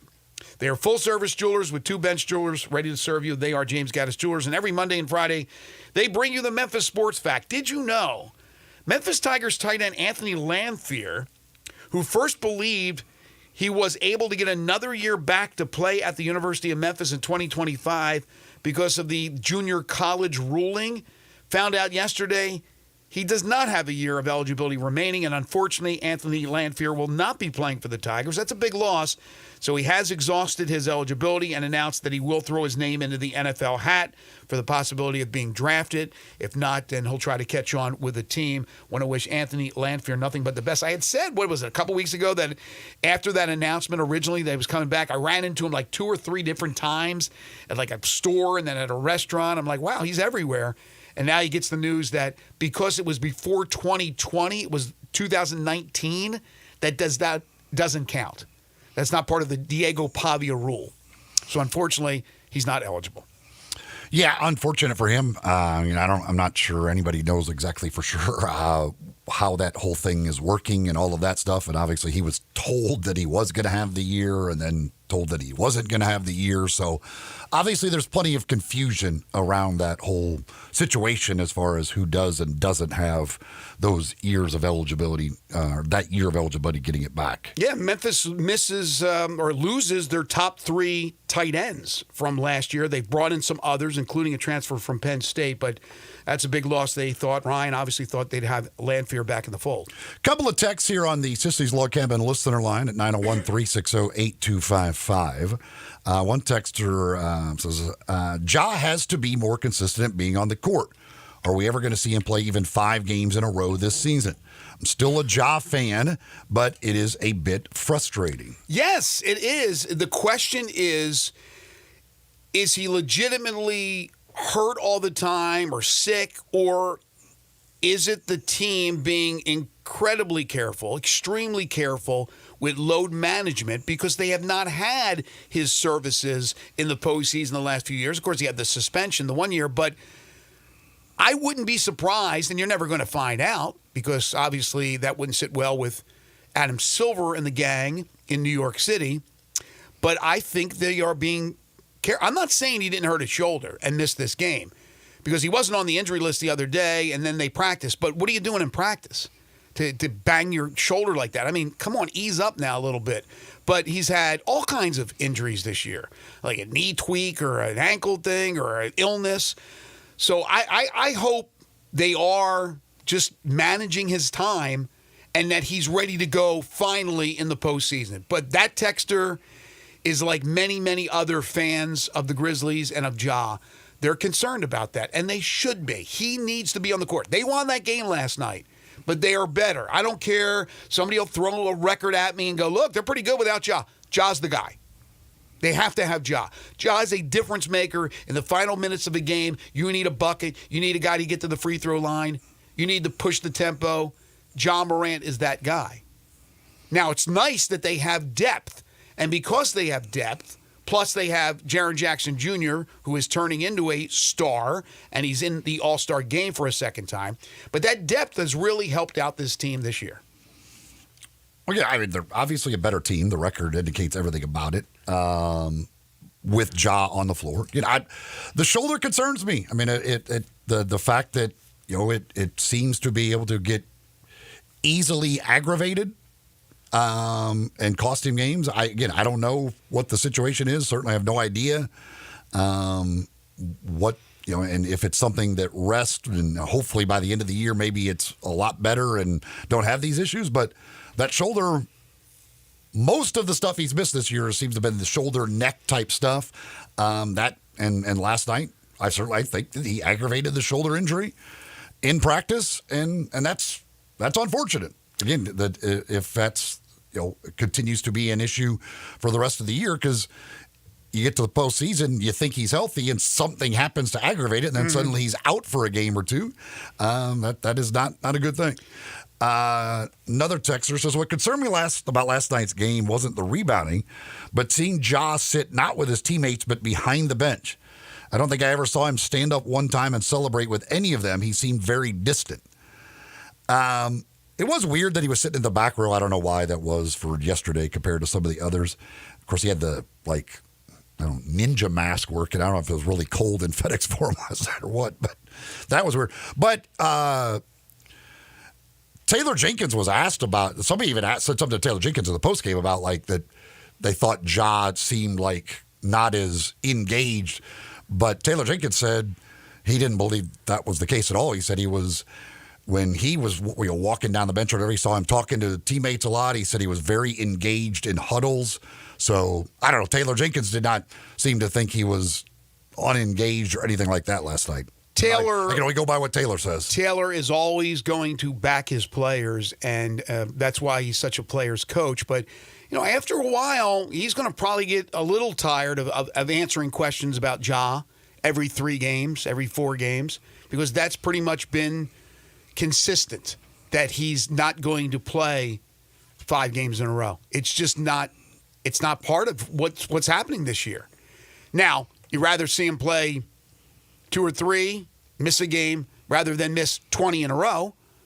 But we've seen that before. So, yeah, it's concerning. But there's a couple things that are concerning. We got the trade deadline that is now 6 days away. 1 week from yesterday.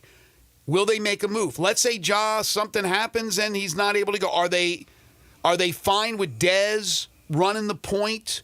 Or even Kennard at times has run the point. What about Marcus Smart when he comes back? If he comes back. The assumption is he will come back. Are you confident with that going into, or Scottie Pippen Jr., are you confident with that going into the postseason? Because that's what you're going to have unless you make some kind of move. Again, the Cam Johnson thing is always brought up. Cam Johnson has handles. He could do that type of stuff. He can handle the ball. But I don't know. The more and more I think about it, the more and more I think if a move is made. And Michael Wallace said yesterday that it's pretty much in the DNA of Kleiman to make some sort of move. I just don't think it'll be a major move. I think it'll be a small move. I would be taken back if it was a big, but it's all on their shoulders of what they can get, how they can improve the team.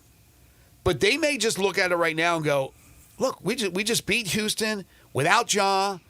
Yes, they didn't have Şengün, but we showed that we could be physical. Even though we've been questioned, our physicality's been questioned. But we like what we have. We like what's right now that's out with injuries that's coming back. And we feel we can make a run with that team. They may very well think that way. And that's understandable. I mean, they're a very good basketball team. But I got concerns about rebounding when they're playing teams with real physical bigs. And again, Edey's not even in there last night when Adams is destroying them on the boards, and they're getting all those offensive rebounds, yet they still found a way to win that game. Tony on X says, we all see how hard Ja plays on both ends of the floor. It ends up on the ground a lot. That guy gives 110%, and when he slams on people, it is vicious. Why are people questioning? Nobody's questioning his effort. It's the again. And he's right about that. He plays 110% every time. My question again is with that shoulder is, again, if it's something, I would assume he's not doing that in practice. and yet something happened in practice that aggravated that shoulder enough to make him sit out a game. And again, maybe he would, if last night was the playoffs, he may have played. I don't know. Probably would have. Who knows? But that's my concern, is just the fact that shoulder, if it's that easily aggravated, and again, maybe as time goes by, hopefully it gets better and better, and by the postseason, that's not a case. But if you're doing enough in practice to aggravate that, to make it miss a game, that is concerning to me. The guy's a competitor, all right? I don't know him personally. I've talked to him in the locker room. He's a competitor. People know he's a competitor. They want to be out there. They want to play. So that's why I say this isn't all on Ja, right? This is on the organization being very careful with their prized possession. And a lot of those teams aren't. And again, you can believe Zion or not, but he came out yesterday and said he wants to play back-to-back. They won't let me play back-to-back. I'm paraphrasing, but that's basically what he said. And that's what we have in today's game. That's why guys don't play 82 games. I mean, again, I hate bringing up the pay, get off my lawn, that kind of crap, but you look at the older players, and I'm not talking about guys from the 60s.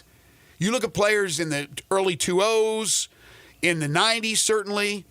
They played the bulk of their games, if not all their games. They just didn't miss games.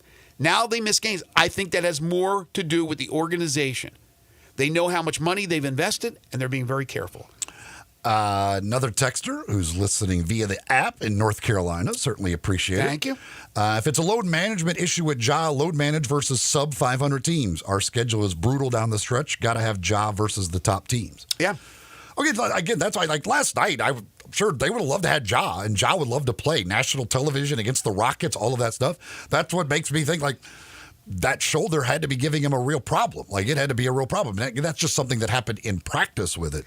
So, yeah, I mean, you want to have him against the top teams. There's no doubt. In the end, the main thing is they want to make sure they have him for the playoffs. And I think that's the biggest thing, is that they're trying to navigate and make sure he's ready for the playoffs. Couple of other notes from the association. First of all, the Dwayne Wade news yesterday. How was he able to keep that quiet for a year? But he revealed finally yesterday that he had 40% of his kidney, one of his kidneys removed. They removed a cancerous tumor about a year ago. 40% of one of his kidneys, and Dwayne Wade, I don't know where he announced that or how it was announced, but he had kept that quiet for a year. That's scary. Battling cancer. Obviously very scary. And then the news about Terry Rozier. An investigation is going on by the feds for some gambling, unusual, I guess, gambling bets that involve Terry Rozier. Yeah, they're looking at a game in which he came out with an injury. It's the same. It's the same type thing that was the Jonte Porter. Some of there might have been some people. The NBA said they investigated. They found no wrongdoing. But any of this stuff, when there's any type of question at all, the feds are going to investigate and see if there's anything going on there and see what they end up finding. But it was a game in 2023. He left with a foot injury after like 9 minutes. I think I bet that one. So they're looking at to see if there's anything to that, because that's obviously the Jonte Porter situation where telling people, hey, bet all my unders because I'm going to come out of this game in a hurry. And so we'll see what happens with Terry Rozier. Yeah, it didn't go well for Jonte Porter. Little different situation when you're talking about a Terry Rozier versus a Jonte Porter. Sure. But, yeah, if they find something amiss, then certainly Terry Rozier could be booted from the league as well. But again, the NBA says their investigation found no wrongdoing. So yeah, so it's interesting. And he did not play another game that year. After he left that game with that injury, he was out for the rest of the year. He was out for, I think there were like 9 games remaining in the season, something like that. He did not play in any of them. So you would think it would appear that it was some sort of actual real injury. But again, they're going to make sure on these things. Yeah, but it's interesting that comes to light now from something that happened in 2023, but I guess they did a thorough investigation. There's a story from our buddy Sam Hardiman from the Daily Memphian that I haven't had a chance to read yet, but it's interesting because people have been waiting to see what's going on with FedEx Forum. What is happening with the plans and the renovations and the money from the state? And what is happening with that stadium, with that arena? We know that renovations continue at Simmons Bank Liberty Stadium. Well, he has a story, Sam has a story at the Daily Memphian. Again, I haven't had a chance to read it, but it's basically saying that pairs of Memphis area elected officials have toured FedEx Forum 2 by 2, according to multiple people familiar with the matter. I imagine this is recently that these officials are starting to take the tour. So maybe something gets going here with this long-awaited official announcement of what's going to happen with renovations, how much it's going to cost, who's paying for all of it. These are questions that have yet to be answered, and maybe they'll be answered soon. Another thing, before we take our next break, we'll be joined on the other side by Matt Dillon for the Tiger Basketball Report.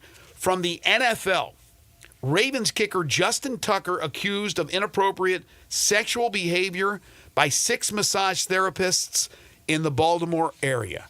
Oh, boy. Here we go again. Not saying he's guilty. Not saying the same outcome as with Deshaun Watson. But, again, you're talking about 6 women, I assume they're women, accusing him. What is it with the massage therapists? What is it, guys? What are you doing? Yeah, it's some, it's when you're talking about 6 different people and they did not know each other. It's pretty damning. Now, Justin Tucker came out with a very strong denial that this is absolutely not true. All of that. He came out very strongly in his statement. I don't know. It doesn't look good. That's for sure. When you see it in the different accounts and a couple of spas that say they banned him from the spa. So I don't know. It's certainly not a good look. That's for sure. But he absolutely claims that it is completely false. So I don't know. So did Deshaun Watson, right? He claimed that it was false as well. But your point being, Watson was not as strong as that Tucker. I mean, Tucker immediately, and that was a very strongly done thing. But here's what's worrisome. As you said, 6 massage therapists who did not know each other. It's not like it was one place where it was all these women in one place saying it. Then you wonder if they're in cahoots, right? They know this guy's got a lot of money, he's famous and all that. These are women that don't know each other. So that's pretty damning. Doesn't mean he's guilty, but it also doesn't mean he's innocent. So that one is certainly alarming. Jenkins Floors and More is our third hour sponsor of Sports 56 Mornings. They specialize in flooring and carpeting. They're located at 2356 Goodman Road in Horn Lake, Mississippi. You can call them at 662-469-9350. They're open Monday through Saturday. If it's flooring, if it's carpeting you're looking for, they have it for you. They sell it at wholesale, skip the middleman, and save you lots of money in the process. For your do-it-yourself homeowners, for your contractors out there, it makes sense to get top-of-the-line material at a discounted price from Jenkins. But also, they will get the job done for you. If you are unable to do it yourself, and a lot of people are in the same boat as me, we let the experts do it, right? Flooring, carpeting, backsplashes for your kitchens and bathrooms, plantation shutters and blinds. They'll put them up for you. They'll put the flooring down. They'll put the carpeting down. They'll do it in 2 weeks. That's their promise to you. So why wouldn't you look at Jenkins Floors and More? Plus, they'll come to you. They'll bring you the samples. They'll give you a free estimate. It makes sense to call them. Call Jenkins Floors and More. For all you Sports 56 listeners out there, ask about your family discount. For military and first responders, you get 10% off. It just makes sense to go with Jenkins, where financing is always available. 2356 Goodman Road in Horn Lake. Visit them today. They also have stores in Cleveland, Mississippi, and in Little Rock, Arkansas. Or call them. Tell them you heard it here on Sports 56 Mornings. 662-469-9350. It's Jenkins Floors and More. The Professor, Matt Dillon, is on deck. This is Sports 56 Mornings with Greg and Eli on Real Sports Talk, Sports 56 and 98.5 FM. Broadcasting from the Family Leisure Studio, we are Sports 56 and 98.5 FM. Locally owned and operated for over 40 years, Automatic Gates Construction tailors custom-made solutions for all your residential, commercial, and industrial needs, including repairs, maintenance, and installation. Automatic Gates Construction specializes in designing and installing automatic gates and fencing that seamlessly blends security, functionality, and aesthetic appeal. Elevate the safety and efficiency of your property with a premium gate solution. Automatic Gates Construction at myautomaticgates.com.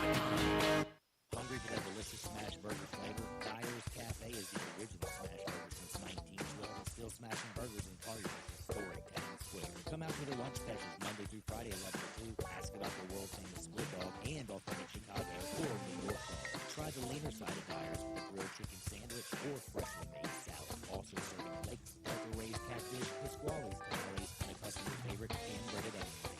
Dyers, serving world famous burgers, balls, and shakes.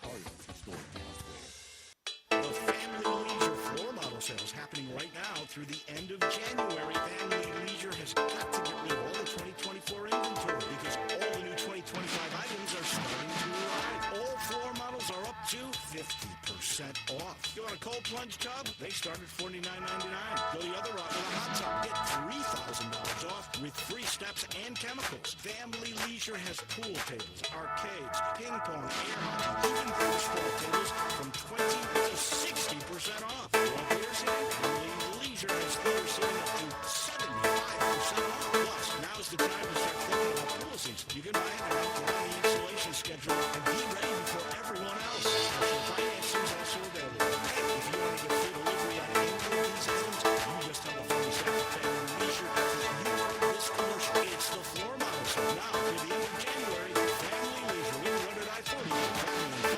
come together. Hey folks, no time to wait. It's here, the 36th annual January sale going on now at Sunrise Buick GMC of Wolf Case. Didn't get what you wanted for the holidays? That's okay. Now's the time to take care of you. Are you 100% happy with your holiday? Now's the time to get you a new ride. Huge rebates, big discounts, low interest rates, and no credit. Sunrise doors, slow pages, no credit. It's all okay at Sunrise. You hear me? January sale going on now at Sunrise Buick GMC of Wolf Case. Time to buy a car. Sports 56 traffic. Good morning. It continues to build with a little bit more volume out here in a couple of spots. Inbound on Summer Avenue. Also there at Austin P, getting up on that ramp there to I-40. There's still a couple of places out here where it's coming down with some rain showers as it continues to build up from the south on 55 northbound up through DeSoto County, Hernando area as you head up into South Memphis. Hey, Weimer's Jewelry, 7525 Highway 64, your full-service, family-owned jewelry store right here in the Memphis area. Go see them this weekend. I'm Commander Chuck with your on-time traffic.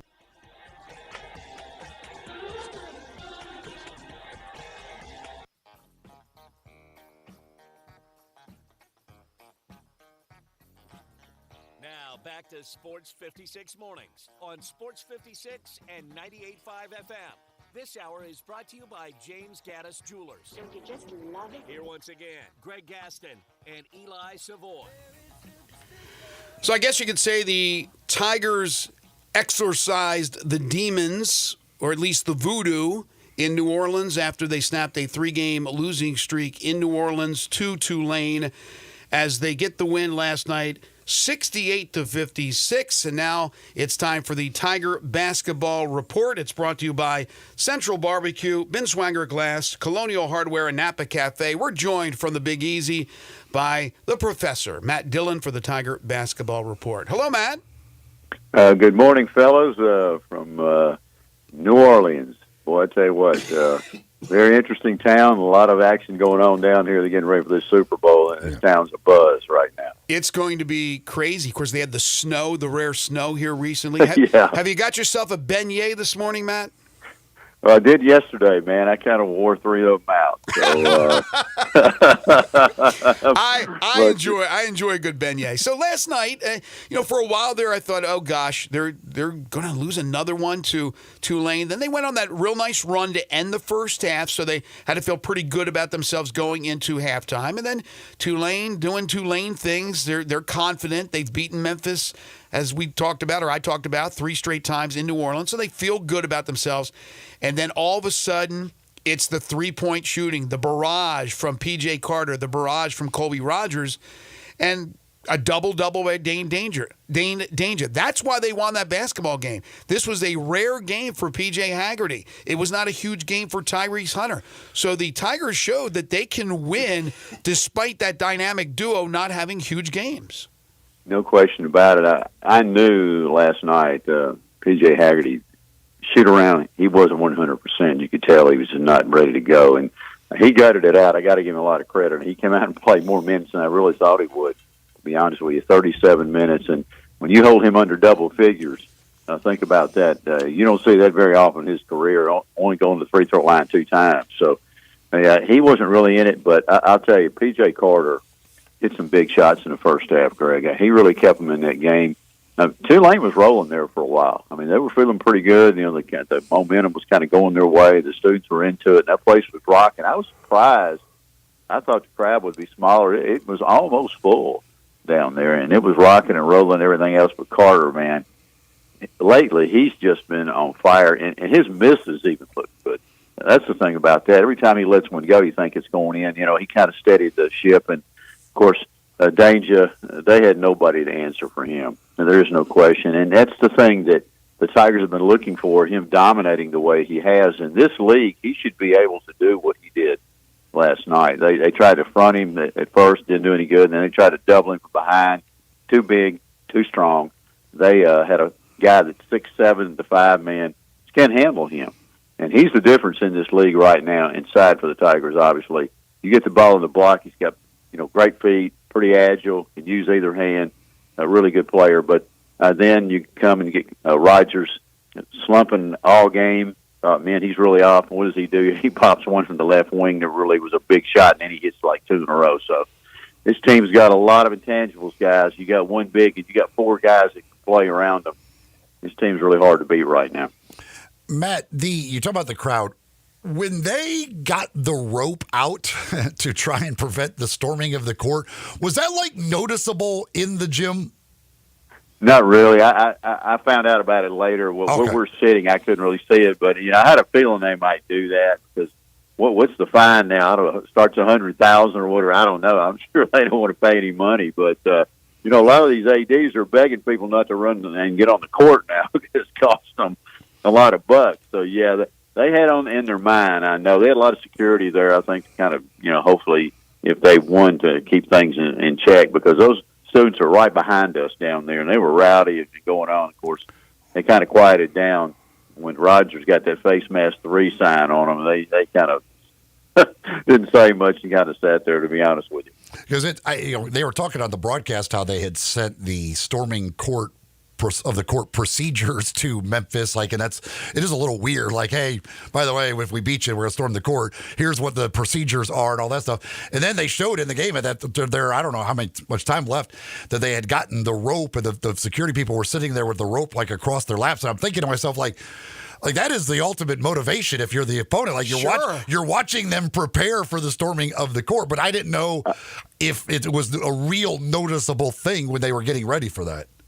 Yeah, it wasn't where we were sitting. I heard after the game they were doing it, and I heard they were going to do it. They were talking about it a little bit. Well, we were talking to their play-by-play guy, and he was saying, hey, they may do this if we guys get upset, but they didn't do it. But, I think probably a good idea, really. That's a small arena, man. Boy, you get people out there on the court, man, that could be a really crazy situation trying to fight your way to that dressing room. And they're pretty rowdy, but they're pretty good folks now. They treated us pretty nice. Actually, one of the better places we go, to be honest with you. We have some places that are really nasty, like Florida Atlantic. So not bad at all. But it's kind of funny now. I guess that's instructions now. The officials will, tell the coaches, hey, now, if you're running out, we're going to do this and blah, blah, blah, blah, blah. So maybe it's come to that, fellas. I don't know. Maybe that's one of the things they are telling them to do before the game starts. Yes. Is that strange? Is that unique? Has that happened before? Instructions handed to the other team that we're going to storm the court? What? I've never heard of that before. I've never heard of it either. We had a Landis pool. We had a pretty good crew. Shows was there, and Grover was there. So that was a pretty good crew, and I guess maybe they wanted to nip it in the bud as well. I guess they have authority to do that. I don't think it wasn't from them. It was from Tulane. They said early in the week. I've never heard. I think probably these schools, if a chance is going to happen, and hey, if we win this game, we're going to do it.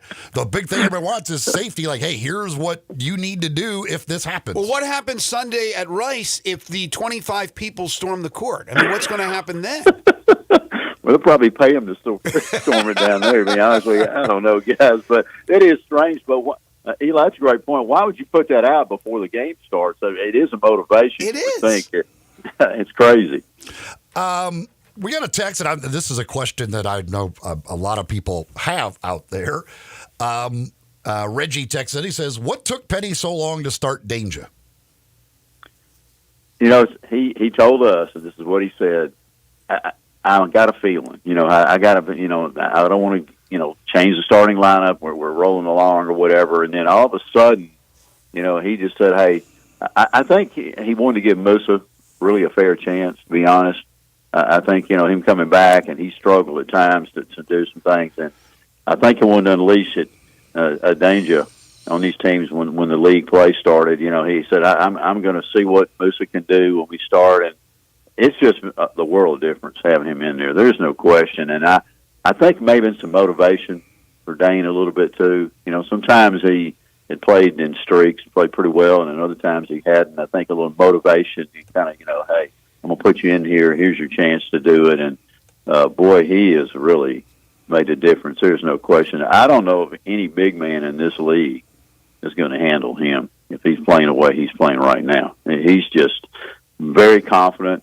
The guys are getting the ball to him, good entry passes where he can operate, and he gets down the floor. He runs the floor pretty well. I'll tell you, for a guy as big as he is, he gets down and does a lot of things. You'll see him clean up a lot of misses on transition. He'll get down quick enough to be able to do that, and that's one big key. He beats some of their bigs down the floor and gets himself in position. And, fellas, when you get him 4 or 5 feet away on that block, he's going to score on you. He's just too big and too strong. You mentioned Haggerty. He plays 37-35, and I guess he was a little bit under the weather. Is that what the issue was with him? He was. Okay.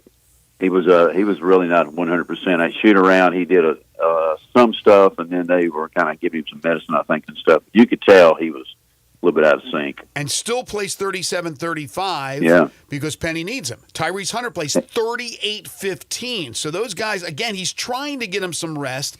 He was able to get Colby Rogers some rest. That's because Carter came in and played really well. But what's interesting here, and again, we know that he only uses 3 basically off the bench. This time he goes with Dante Harris. On Sunday in the UAB game, he went with a Koji. What is going on there? Well, he's kind of deciding between the two. Again, it was a hunch. He told us, we were surprised, when he went to him first. And, he told us, shoot around. I think, I'm going to try him to see what happens and everything. He's just looking for that consistency, I guess. And, he gave a Koji a chance. And, he comes in and he's kind of like a wild young colt to me. You get him in there. Good description. Yeah, seriously. He's going to do some good things, but he's going to kick you in the back with his heels, too. You just got to kind of tear your hair out, but he's got the potential to really help him. But that guy hustles. But I think he wanted to give Harris a chance to see what would happen. He didn't play, 5 minutes. It didn't do very much, really. So that's jury's still out. He was -1 on the analytics, so the jury's still out a little bit. And I guess it's kind of funny, for him. He hasn't played so long. He's kind of getting back in the groove a little bit. But, he went with him and gave him a chance. And that one thing I'll say about Coach Hardaway, he'll give you some chances to see what you can do at times.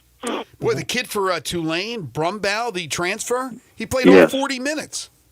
Yeah, he's a good player. I tell you what, guys, he really is. Of course, they've got a lot of minuses because of you look at it analytically, but he's a really good player. And I think the one thing about this Tulane basketball team, if he can keep this group together for next year, they're going to be pretty good. Now, I don't know, again, down there, it seems like they have a revolving door of guys going in and out. Exactly. So, that's the thing. It's hard to do. I think they've started to get some NIL situations. They fought that for a little while. But, he's a good player, very heady player, and he hustles. I tell you, he gives you a lot, 19 points, and he single-handedly in that first half kept them rolling. But I thought that one big thing happened in the game. I thought the depth of the Tigers wore them down in the second half. I made the comment to Wallo on the broadcast. I think you're going to get about 7 or 8 minutes, 6 minutes in the second half. I think they're going to get gassed a little bit, and they did at the end. The Tigers really wore them down physically. And that's what this team can do to you because one thing, if you bang on Danger for 40 minutes almost, man, that's tough on inside players. You could see him actually, huffing and puffing a lot trying to guard him. He really dominated. The Rice team has lost 6 in a row. Yes. They did beat Arkansas State this year, which is by far their best win of the year. They are a bad offensive team. They do not shoot the ball well. They do get to the free throw line a lot, even though they don't shoot it well from the free throw line, they get there a lot.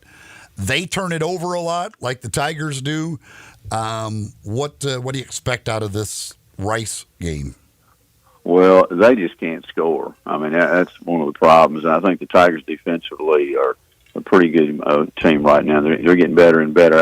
I just think they're going to try to maybe control the tempo if they can, and because this thing gets rolling quick, I don't think they have enough firepower to stay with them. And you're right. I'm looking at their stuff, Eli. They don't do anything particularly well on the offensive side. 70 points a game, and they're just 10th, 11th, 12th on all these statistics. So they're a club that's not good in the net. They've got a completely almost new team, 10 newcomers, and they're trying to get these guys. They got some height on the front line. They got a couple of big guys, Powell and Kuche on the front line. Their guard plays real spotty, sporadic. They're a team that only returns one starter from last year, and I just don't think they have enough firepower to be very good in the league. And their net is like in the 190s. So they're picked 13th in one poll. Actually, both polls, the Blue Ribbon is third and 13th too. I'm looking at it right now. So they're picked in. We know what that means, last place in the league. So don't expect a big crowd. I wouldn't think there'd be a tremendously big crowd there. I think they're going to try to control the tempo and see what they can do. Rebounding, they're not a very good rebounding team with all the height they have. So I just think Danger's, his eyes are lighting up when he goes in there. I think even though they got some height, I think they're going to really have a hard time handling him. Yeah, this one's all on the Tigers, right? It's not about It Rice. is. This is about the No Tigers. Get motivated, win another road game, come back home to take on Tulsa on Wednesday. He's Matt Dillon getting ready for a drive, right, Matt? You're driving to Houston? Yeah, we're going on the old bus routine, I guess you could call it. Now we got a van and everything. We're going in a mini bus over there to get over. It's about 4 hours, not too bad. Yeah, maybe you'll pass a Buc-ee's. I don't know if there's a Buc-ee's down there, but I think it's got to be a Buc-ee's in a couple in Texas you on figure, the way. right? You figure there's a Buc-ee's. All right. Make sure Belotion doesn't buy out the store. Matt, thank you as All right. always. We appreciate it. We'll talk to you next week. Okay, thanks, guys. Thank you, Matt. Matt Dillon and the Tiger Basketball Report brought to you by Central Barbecue, Colonial Hardware, Napa Cafe, Binswanger Glass. Good stuff from Matt, as always. All right, I got to get out of here. I got Grandparents' Day over there for my granddaughter, so Eli's letting me out of here a little bit early. We do have 10 in a row. Eli will have that at 9:05, at 9:25. You know him, you love him, you can't live without him. Brandon Lang, handicapper extraordinaire, will join Eli and Elijah. I'll be back on Monday, starting bright and early at 7 a.m., So everybody have a fantastic weekend. You're tuned in to Sports 56 Mornings with Greg and Eli on Real Sports Talk, Sports 56, 98.5 FM. Be sure to follow us at Sports56 WHBQ on Twitter, Facebook, Instagram, and YouTube to watch live video of our shows. Stay up to date with station events and have chances to win prizes. Don't miss out on anything that's going on. Follow us at Sports56 WHBQ. If you love sports and Mexican food, you can get the best of both at Los Cabos Mexican Bar and Grill on Summer near Graham. Watch all the big games on all the TVs on all the walls at Los Cabos and enjoy premium tequila shots anytime for just $5.50. Celebrate every day with lunch specials from 10 to 3 and happy hour from 3 to 8. Lunch is just $6.75 to $10.99 and margaritas start at $4.99. Experience real Mexican cuisine along with great sports at Los Cabos on Summer near Graham.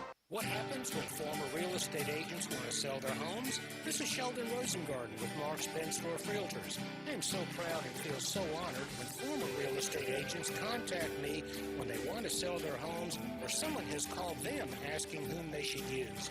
They know that I've been in the business for quite a while, have a great deal of experience, and know that I'm good at marketing and I'm part of a nationwide relocation network.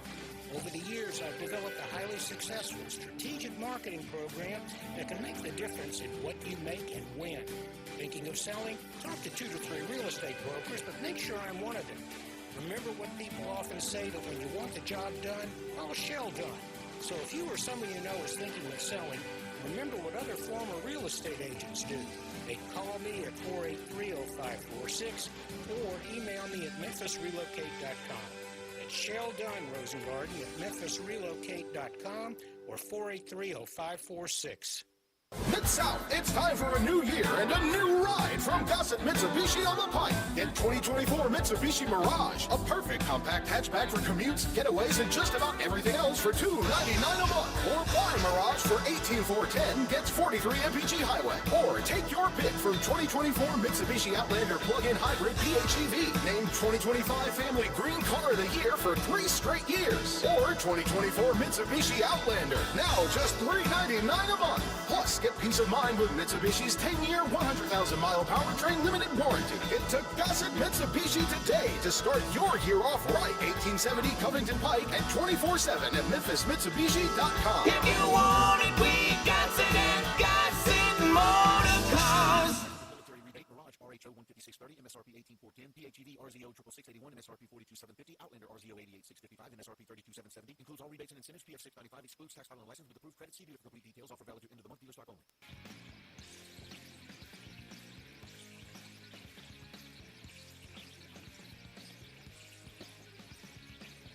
Now back to Sports 56 mornings on Sports 56 and 98.5 FM. This hour is brought to you by James Gaddis Jewelers. To reveal the full spectrum of dazzling color. Here once again, Greg Gaston and Eli Savoy. Welcome back once again here in the Family Leisure Studios, 8:47 the time on Sports 56 mornings. Greg is out now for the rest of the day, but Eli and Elijah here with you. Talked about the Tigers, of course, in our last segment with Matt Dillon. It is interesting. You look at this Rice team that they play on Sunday. My gosh, I mean, it is offensively. You talk about challenged. They are 211th in the nation in three-point percentage, 282nd in the nation in two-point percentage, and 283rd in the nation in free throw percentage. Yikes. They don't shoot the ball well. They do get to the free throw line a lot, though. That's the one thing they do. They're 11th in the nation at getting to the free throw line, their free throw rate. They make up for that poor shooting, though, by turning the ball over a lot. So really, Matt talked about how much trouble they have. They don't have the ability to score. Like they literally, their turnover rate is almost the same as the Tigers. And then they add in the horrendous shooting with it. They also do not force turnovers, which is good news for the Tigers. They do get offensive rebounds. And granted, there's a lot of offensive rebounds available. When you miss that many shots, plenty of opportunities to grab offensive rebounds. All I'm hearing is take the over. Yeah, it's they're 213th in offensive efficiency in the nation. They are just just a really bad offensive team. But again, they do have a win over Arkansas State. They beat Arkansas State on a neutral court, 75-67. That is easily their best win. That is their only win they have over a team in the top 230 of the KenPom rankings. And again, in conference play, they did start off. They won their first two in conference play, and then they have lost 6 straight since then. So, Tigers, again, if you just go in, take care of business, this should be one that is not an issue at all.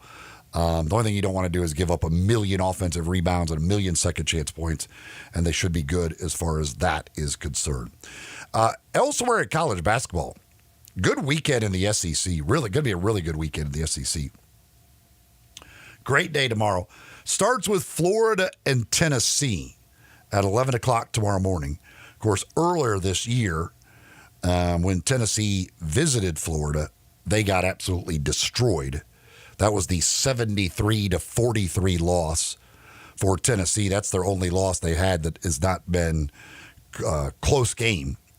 Tennessee's trying to avoid a third straight loss. It would be 4 out of 5 if they were to lose this one as well. Coming off their first home loss of the year against Kentucky. So they play Kentucky, who is one of the best offensive teams in the country. And Kentucky currently 4th in offensive efficiency on Ken Palm. And they follow that up by going against a Florida team that is third in Ken Palm's offensive efficiency. And Tennessee is the second-ranked defense in the country, only behind Houston. Kentucky was able to put up 78 on them. Again, Florida put up 73 in their first meeting down in Gainesville. We'll see what happens there. But Tennessee really needs a win here. They don't want to be saddled with 3 straight losses and 4 out of 5. Also tomorrow, you got a battle of ranked teams as Missouri visits Mississippi State. The number 1 team in the country, Auburn, they'll be down at the Pavilion in Oxford as they visit Ole Miss. That'll be a 1 o'clock game there. We'll have that for you here on Sports 56 and 98.5 FM. 12:30 pregame for that one between Auburn and Ole Miss. And then tomorrow night, John Calipari makes his return to Kentucky as he brings his struggling Arkansas Razorbacks into town to take on the Wildcats, who under Mark Pope, again, have been fantastic. Just got that win over Tennessee in their last game to end their 2-game losing streak. And then you had Rick Pitino, of all things. Rick Pitino doing a video to tell Kentucky fans to be nice to John Calipari. Didn't see that one coming. That was not what I was expecting to see. Rick Pitino sitting in his St. John's basketball office. You can see the practice facility behind him, and telling Kentucky fans, hey, this guy did a lot while he was there. You should be nice to him in his return. And listen, I don't know what Kentucky fans' response overall will be. I assume it won't be real positive. Certainly, the guy did win them a national championship. He did that. And he took him to a lot of Final Fours. He recruited great talent. At the end, he just didn't get it done in the NCAA tournament. And he left. Didn't make them fire him, so he kind of did them a favor in that he left, and so they didn't owe him a bunch of money that they could have if he would have waited for them to fire him. He could have had. Now, I wouldn't expect that the game is going to go real well for John Calipari in Arkansas against Kentucky, and they probably will get killed. But I think the fans should give John Calipari a warm welcome. Again, he did accomplish a lot. I know he did. Kentucky fans, unless you win a championship every year, you haven't accomplished enough for them. But if you've won a national championship somewhere and went to Final Fours and other things, he still accomplished a good amount at Kentucky, enough that fans should be done. It's just bizarre. Because and Rick Pitino even said, it's not like he and John Calipari are best friends. Those two guys have had their battles through the years. But it was so weird to hear Rick Pitino, who's at St. John's, telling Kentucky fans to be nice to John Calipari in his return. But that's tomorrow night. That's an 8 o'clock game. So it's a good day tomorrow around the SEC with ranked matchups. You got 3 ranked matchups. And then you got John Calipari returning to Kentucky tomorrow night. Then also tomorrow, you get North Carolina and Duke for the first of their 2 meetings. And obviously this year not going nearly as well for North Carolina as was expected. And Duke is one of the best teams in America. That one is at Duke, so you would expect Duke wins this one. But when those 2 teams do battle, it can get a little weird, just like many other great rivalry games. And then you also, in the Big East tomorrow, you get UConn visiting Marquette.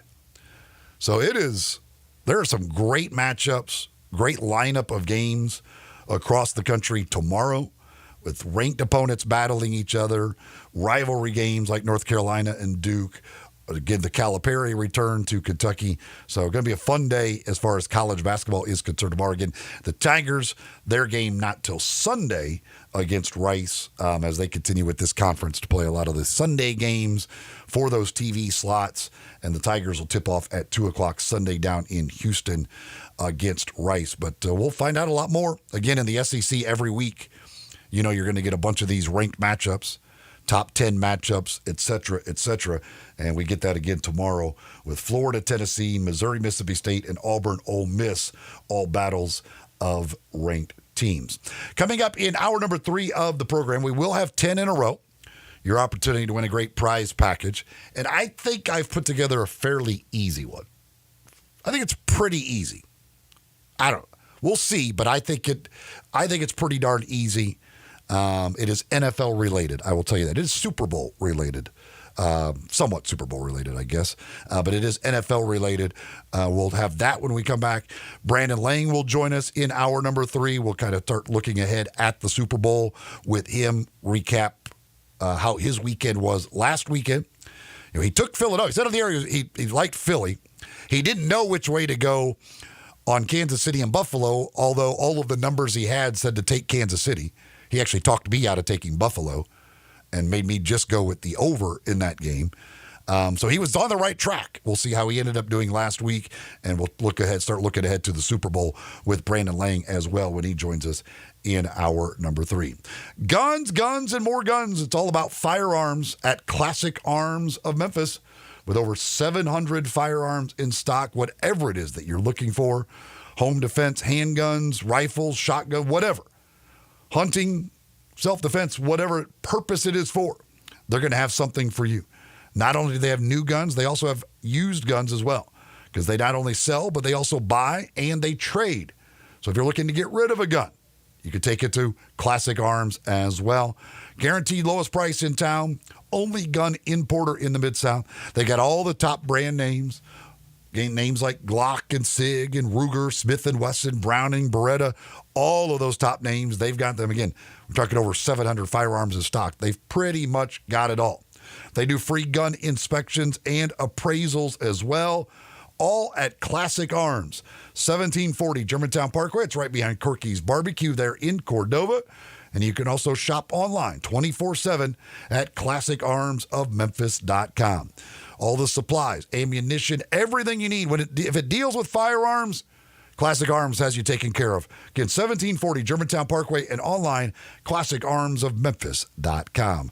Hour number 3 kicks off with 10 in a row next here on Sports 56 Mornings on Sports 56 and 98.5 FM.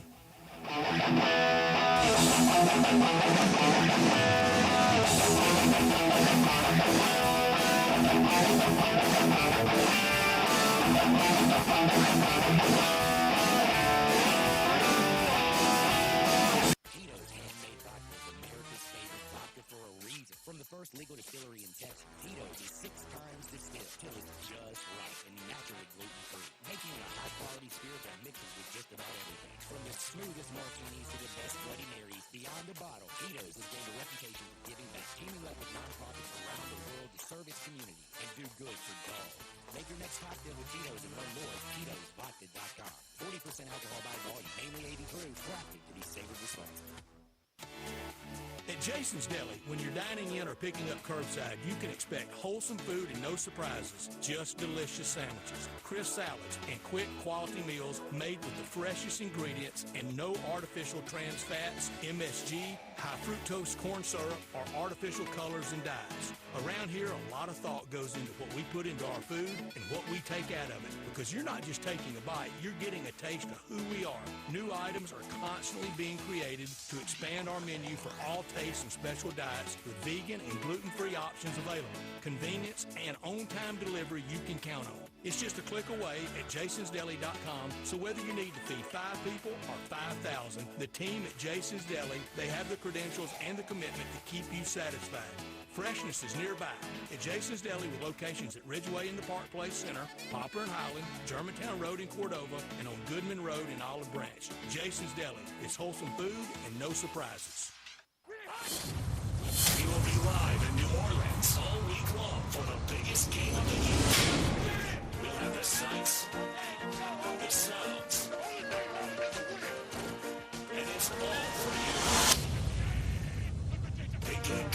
Presented by Tesla of Prevalast. This is football's biggest moment. Under the lights, on the screen, where we come together to celebrate the best of the best. This is more than a game. Be there. I'm Gary York. I'm the service director of Lexus in Memphis. Our service department wants to be more than just a place where you get your oil changed. We do glass repair, windshield replacement, recalibration of your camera and sonar systems, even wheel repair, tire replacement, all the things you would expect from a luxury automotive dealer. Please check out our website. You can schedule your appointment, check out our specials, hours of operation, or if you'd like to do it in person, please reach out to one of our associates at 901-271-5199.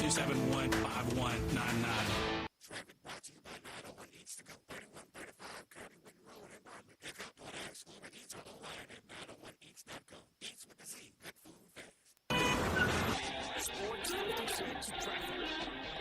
Good morning. Still working with a couple of minor accidents out here. It's actually been in pretty good shape for the most part. Trying to get up through the Midtown area now. It has picked up just a little bit more in the last 15, 20 minutes on 240 North here at Lamar as you come up through the Midtown area. Still moving at the moment over from West Memphis, I-40 East across the Hernando de Soto Bridge.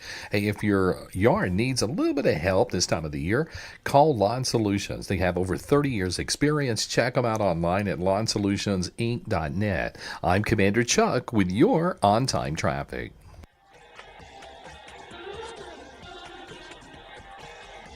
This is Original Sports Station. We are Sports 56, WHBQ Memphis, and W253DF Memphis. Now back to Sports 56 mornings on Sports 56 and 98.5 This hour brought to you by Here once again are Greg Gaston and Eli Savoy.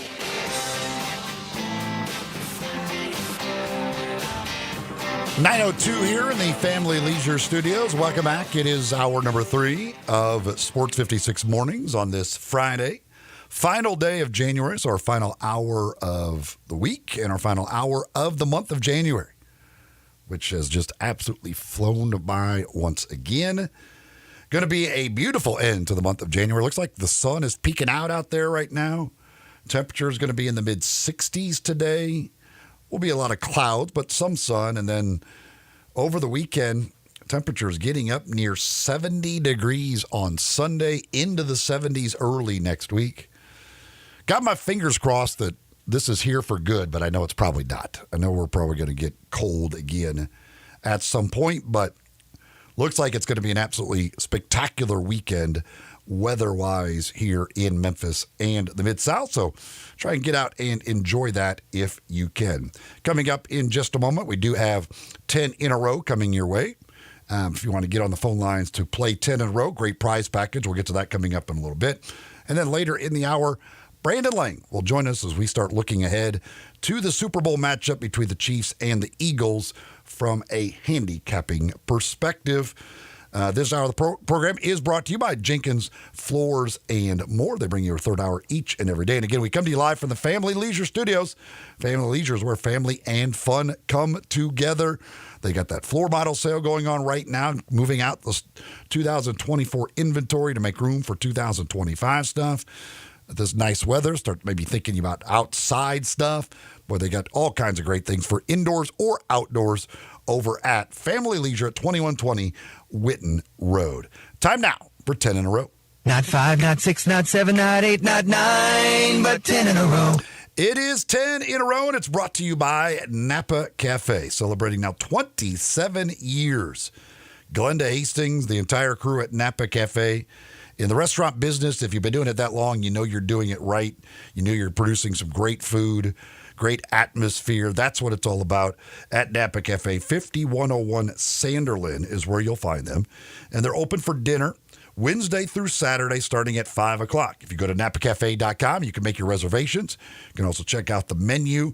5 dining rooms, including their private wine cellar. If you've got a special occasion you're looking to celebrate, that private wine cellar makes a great way to do that. Of course, Valentine's Day just around the corner. They always have a great Valentine's Day meal over at Napa Cafe. So you can check on that, make your reservations for that as well.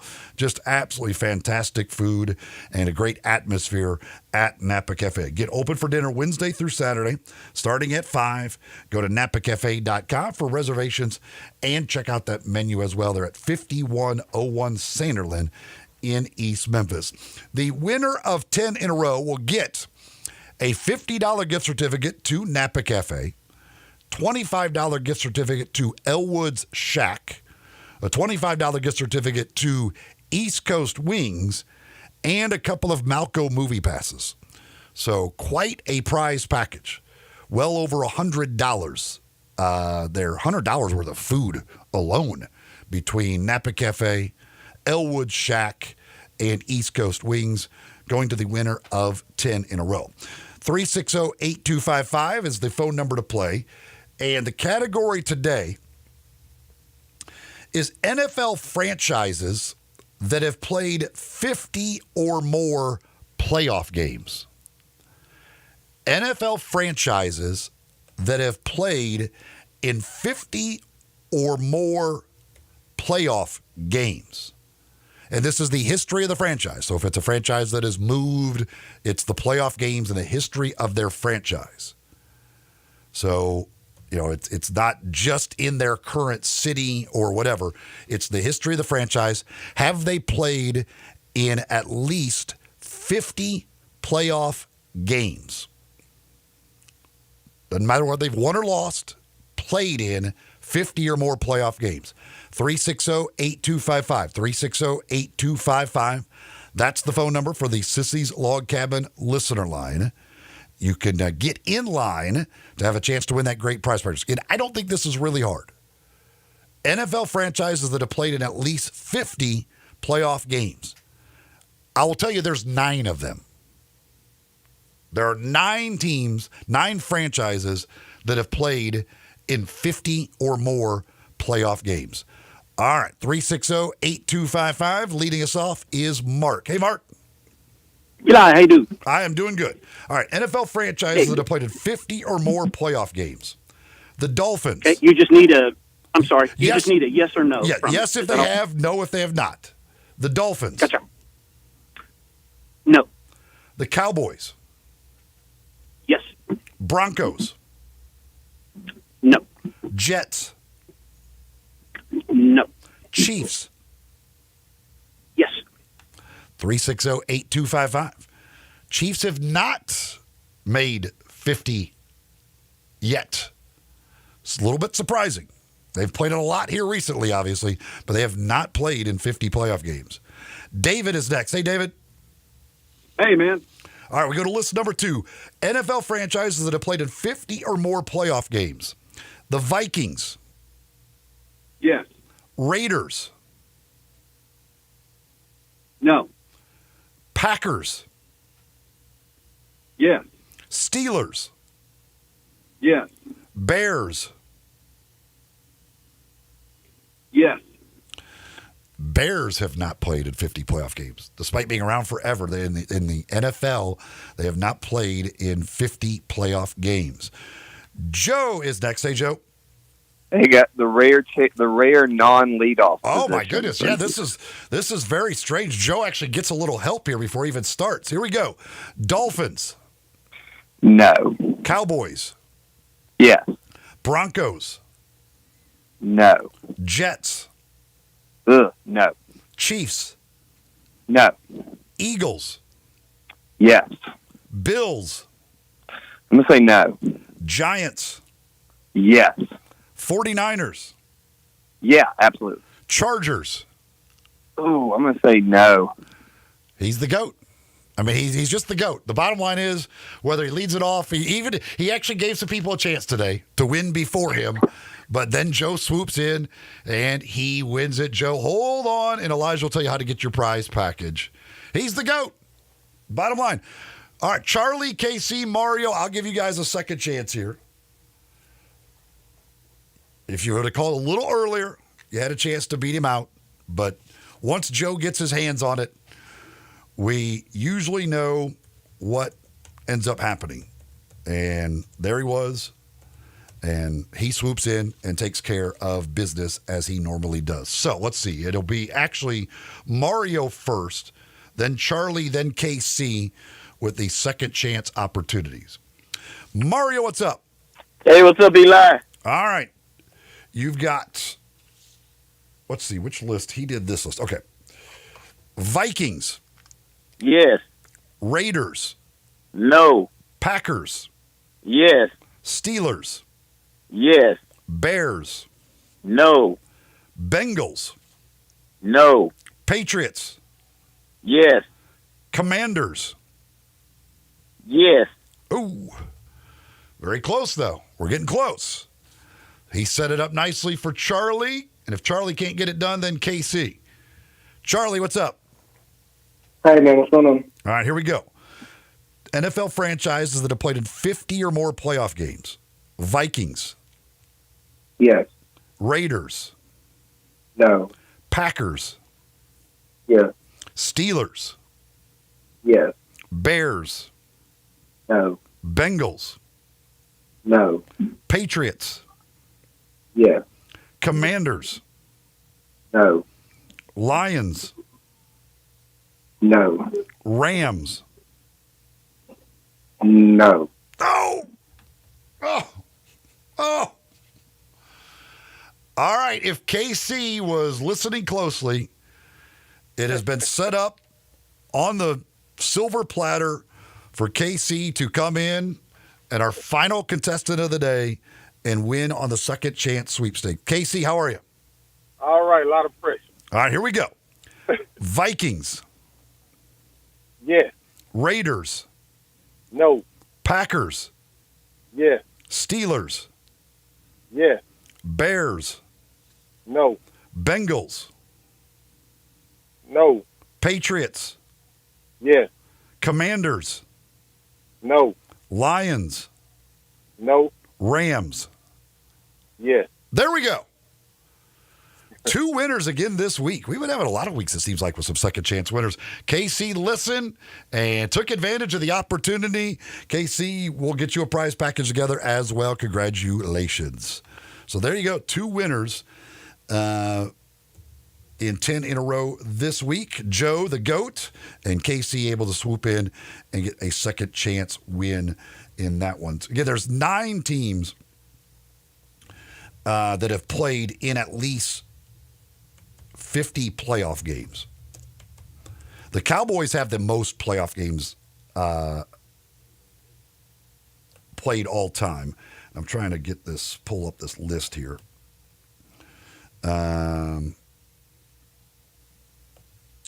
Here it is. The Cowboys have played in 67 playoff games. The Steelers, no surprise, they're second, 65. Packers, 64. 49ers, 63. Patriots at 59. Rams, 56. The Eagles, 54. The Vikings, 53. And the Giants, 51. The Chiefs are only at 47. So obviously, the Super Bowl will get them to 48. They'll go over the 50 mark next year, in all likelihood. You've got the Colts who are at 48. Down at the bottom of the list, the Texans have only played in 14. The Jaguars, 16. Arizona and Carolina each with 17. The Saints with 23. Lions, 24. Falcons, 24. But congratulations to our winners of 10 in a row. 2 of them, once again, this week. Got a text here on the Sicily's Log Cabin listener line from Tiger Steve. He says, would you bet $100 that the Tigers are going to win the conference? We got bailed out by the 3 last night. We got lucky, in my opinion. Okay, well, if you're talking winning the regular season title, I would bet really as much money as you want. Like, I don't think there's any doubt they win the regular season title. If you look at the remaining schedule, there's just not much there. I mean, if you look at kind of possible losses the rest of the way for the Tigers, at UAB certainly could be difficult, although you did just destroy UAB on your home floor. You know, maybe at Wichita State, But again, there's not a team remaining on the schedule. The highest ranked Ken Pom team remaining on the schedule is Florida Atlantic at 107. And that's a home game. And you destroyed them at their place. UAB's at 110. Again, that one certainly at their place could be difficult. But then you're like South Florida, they have twice. South Florida's just not very good. You know, you don't have North Texas again, who is the team that you are tied with atop the conference, but you beat them, so you've already got the tiebreaker against them. And certainly I could see North Texas losing more games. So the regular season title, I don't think there's any doubt the Tigers go into the tournament, the postseason tournament, as the number one seed. I would be shocked if they do not. Now, winning the tournament, again, they should, and I would bet on them. If you're asking me, would I bet on the Tigers to win the conference? Yeah, I would. I don't know who else I would bet on. I mean, I guess North Texas would be your best other bet. And the tournament would be played down in, Fort Worth, close to North Texas, but it's not like North Texas is going to bring a whole bunch of fans to the conference tournament and make it some home court atmosphere for them. Tigers will probably have more fans than anybody at that conference tournament. So, yeah, I would bet. I would feel very comfortable betting on the Tigers to win the regular season title and win the conference tournament as well. Because my guess, they probably could lose another game in the regular season and still be able to win the regular season. I don't think North Texas is going to run the table the rest of the way. I just don't think they're that good.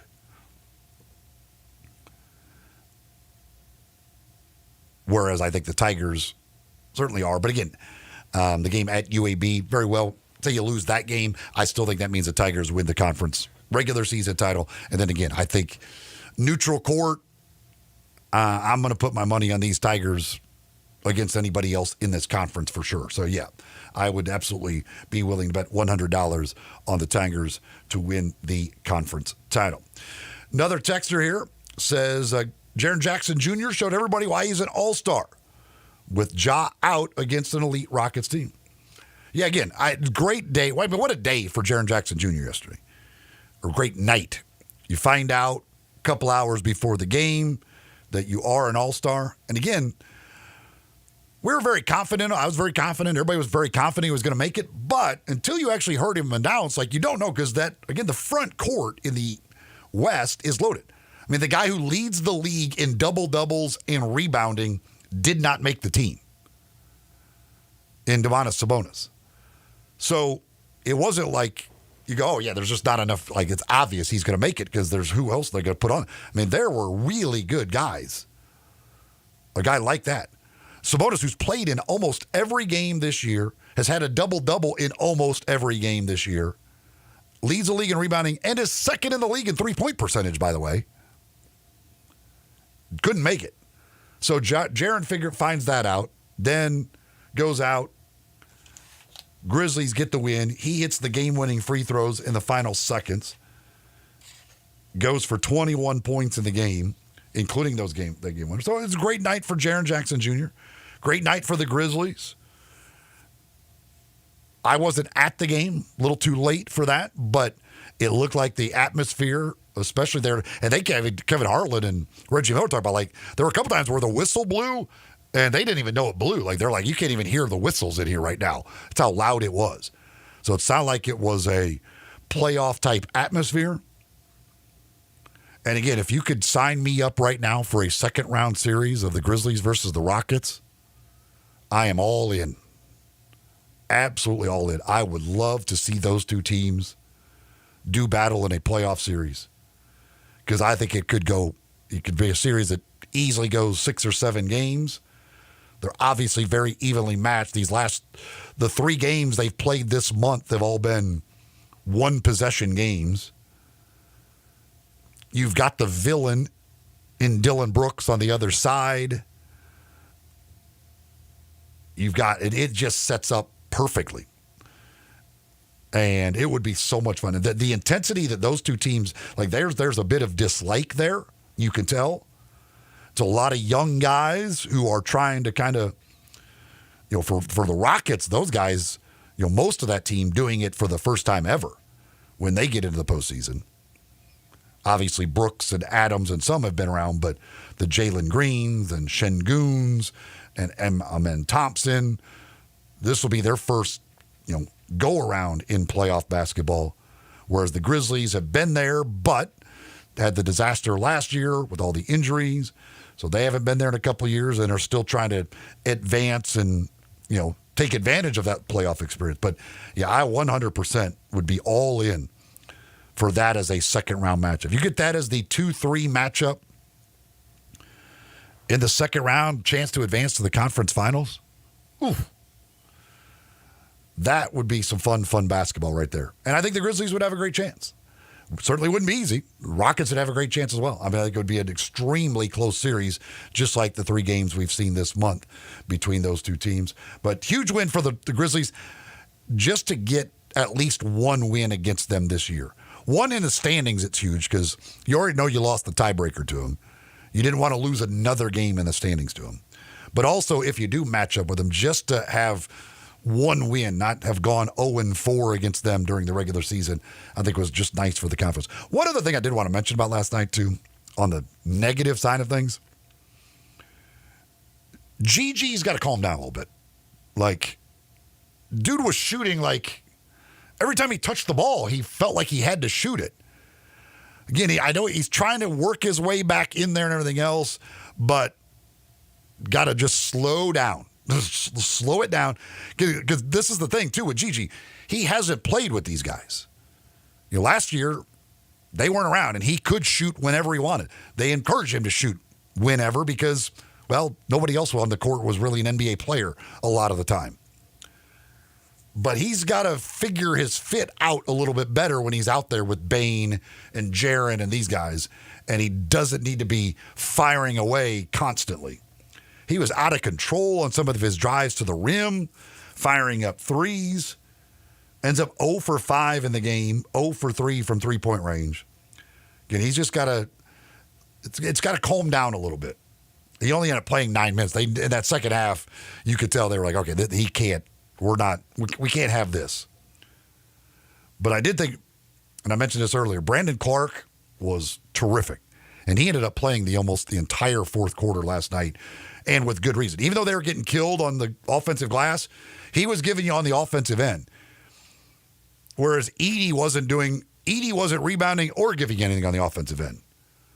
So Brandon Clark deserved those minutes, and he got those minutes. And I thought he was really, really good last night.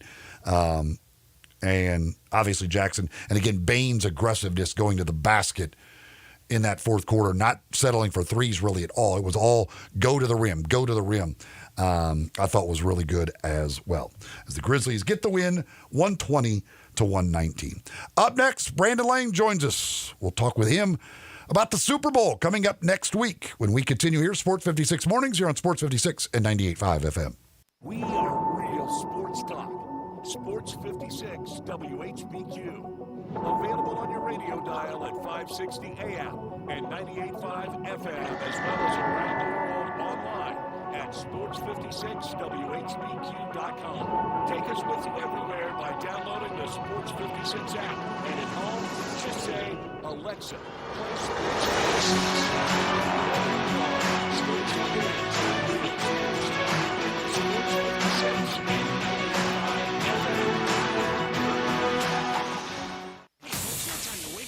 36th annual January sale going on now at Sunrise Buick GMC of Wolf Case. Didn't get what you wanted for the holidays? That's okay. Now's the time to take care of you. You 100% happy with the holiday. Now's the time to get you. Rebates, big discounts, low interest rates, Sunrise Divorce, low pages, no credit. It's all okay at Sunrise.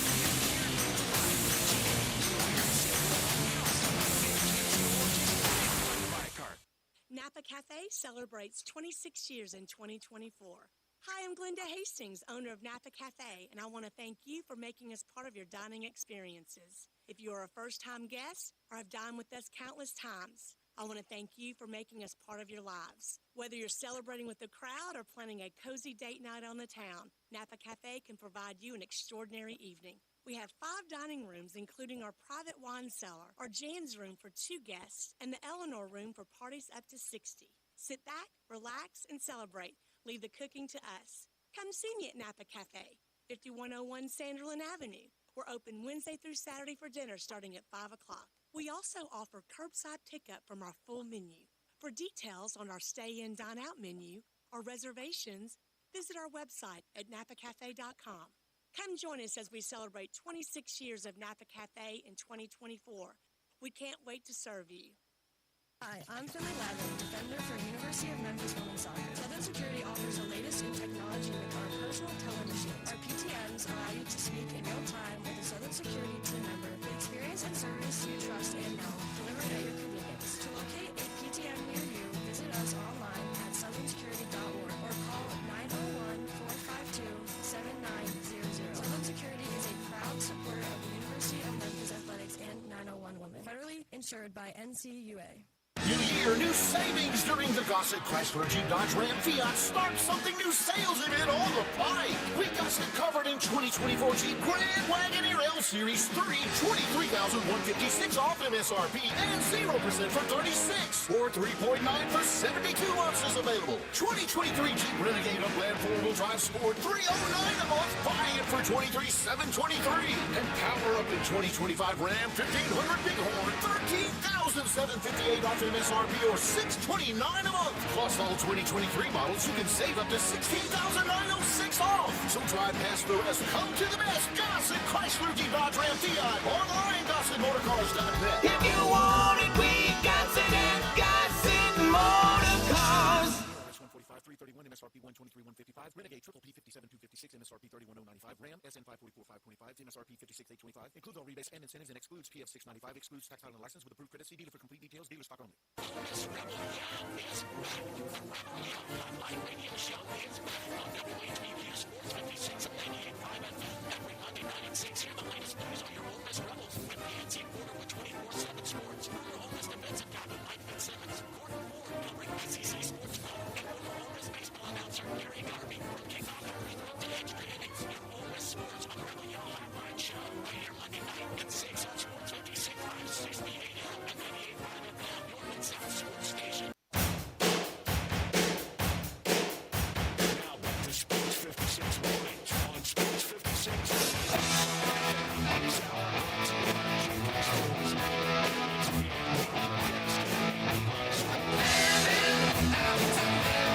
Okay, that sun is shining. Going to be a beautiful day with temperatures in the mid-60s and a nice weekend as well. And, of course, everything got off to a good start last night with that Grizzlies win, with the Tigers win.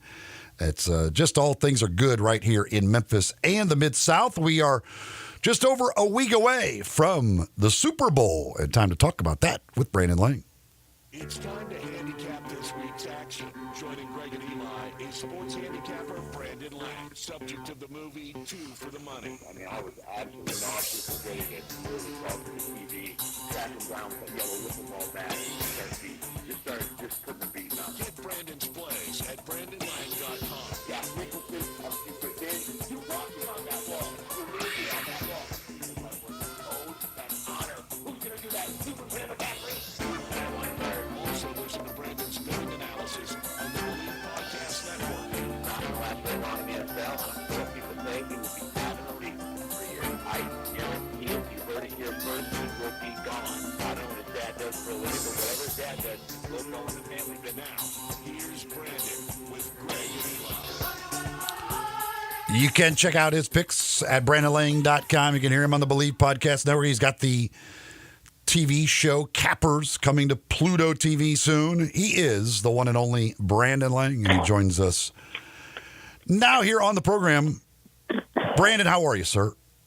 I almost broke out the yellow wiffle ball bat. Oh, what? Okay, I was curious because last week you were very undecided between Buffalo and Kansas City. So which way did you end up going? I am going KC, minus points. Oh, so it should have been a good weekend last week then. It was great. It was Saturday. I had I'm in a really good place in college basketball. not focusing on the marquee games, but just finding these. Last Saturday I came with my biggest play of the year on Virginia Military Institute VMI plus the points at home over NC Greensboro. They had just the Wednesday before last week beat Furman at home. It's a 9-point dog. Furman's 17-4, 17-5. Furman's having a great year. Here comes Greensboro, who I don't think is as good as Furman, and they were getting 8.5. And I'm like, they're going to win this game outright. They should have. They lost 74-72. Greensboro didn't take their first lead of the game until minute 19 to go. A couple missed front ends of 1-1, but 8-point dog leading the whole way, just on fire. And then this week alone, St. Louis at home beats DCU outright. I'm picking dogs that are winning the game outright. And then, so coming off that and then going into Sunday, I just kept going back to one thing as I do your show on Friday. And then Saturday's a day that I really just keep digging and keep looking and keep watching, previous meetings and stuff. And I had Buffalo in the first meeting at home. And as poorly as Casey had played all year, as poorly as they had looked all year, that was a 2-point game when Buffalo took over with less than 5 to go, and Josh picked up the 4th and 3 and ran it into the end zone. KC was right there at Buffalo, and they weren't even playing very well. And I just said to myself, at the end of the day, I'm not a Sean McDermott fan. And I don't care what people say about him being a good coach, and I don't care what people say about when you lost with 13 seconds to go with you and Leslie Frazier. I said, and I had Buffalo in that game.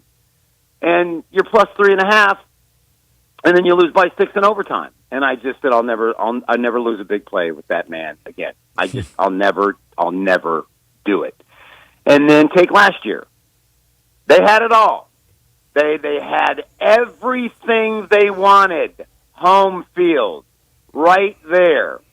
And I don't know if you remember the game, but it was I believe they're down 3. It's 3rd down and 6. They're at the KC 22-yard line.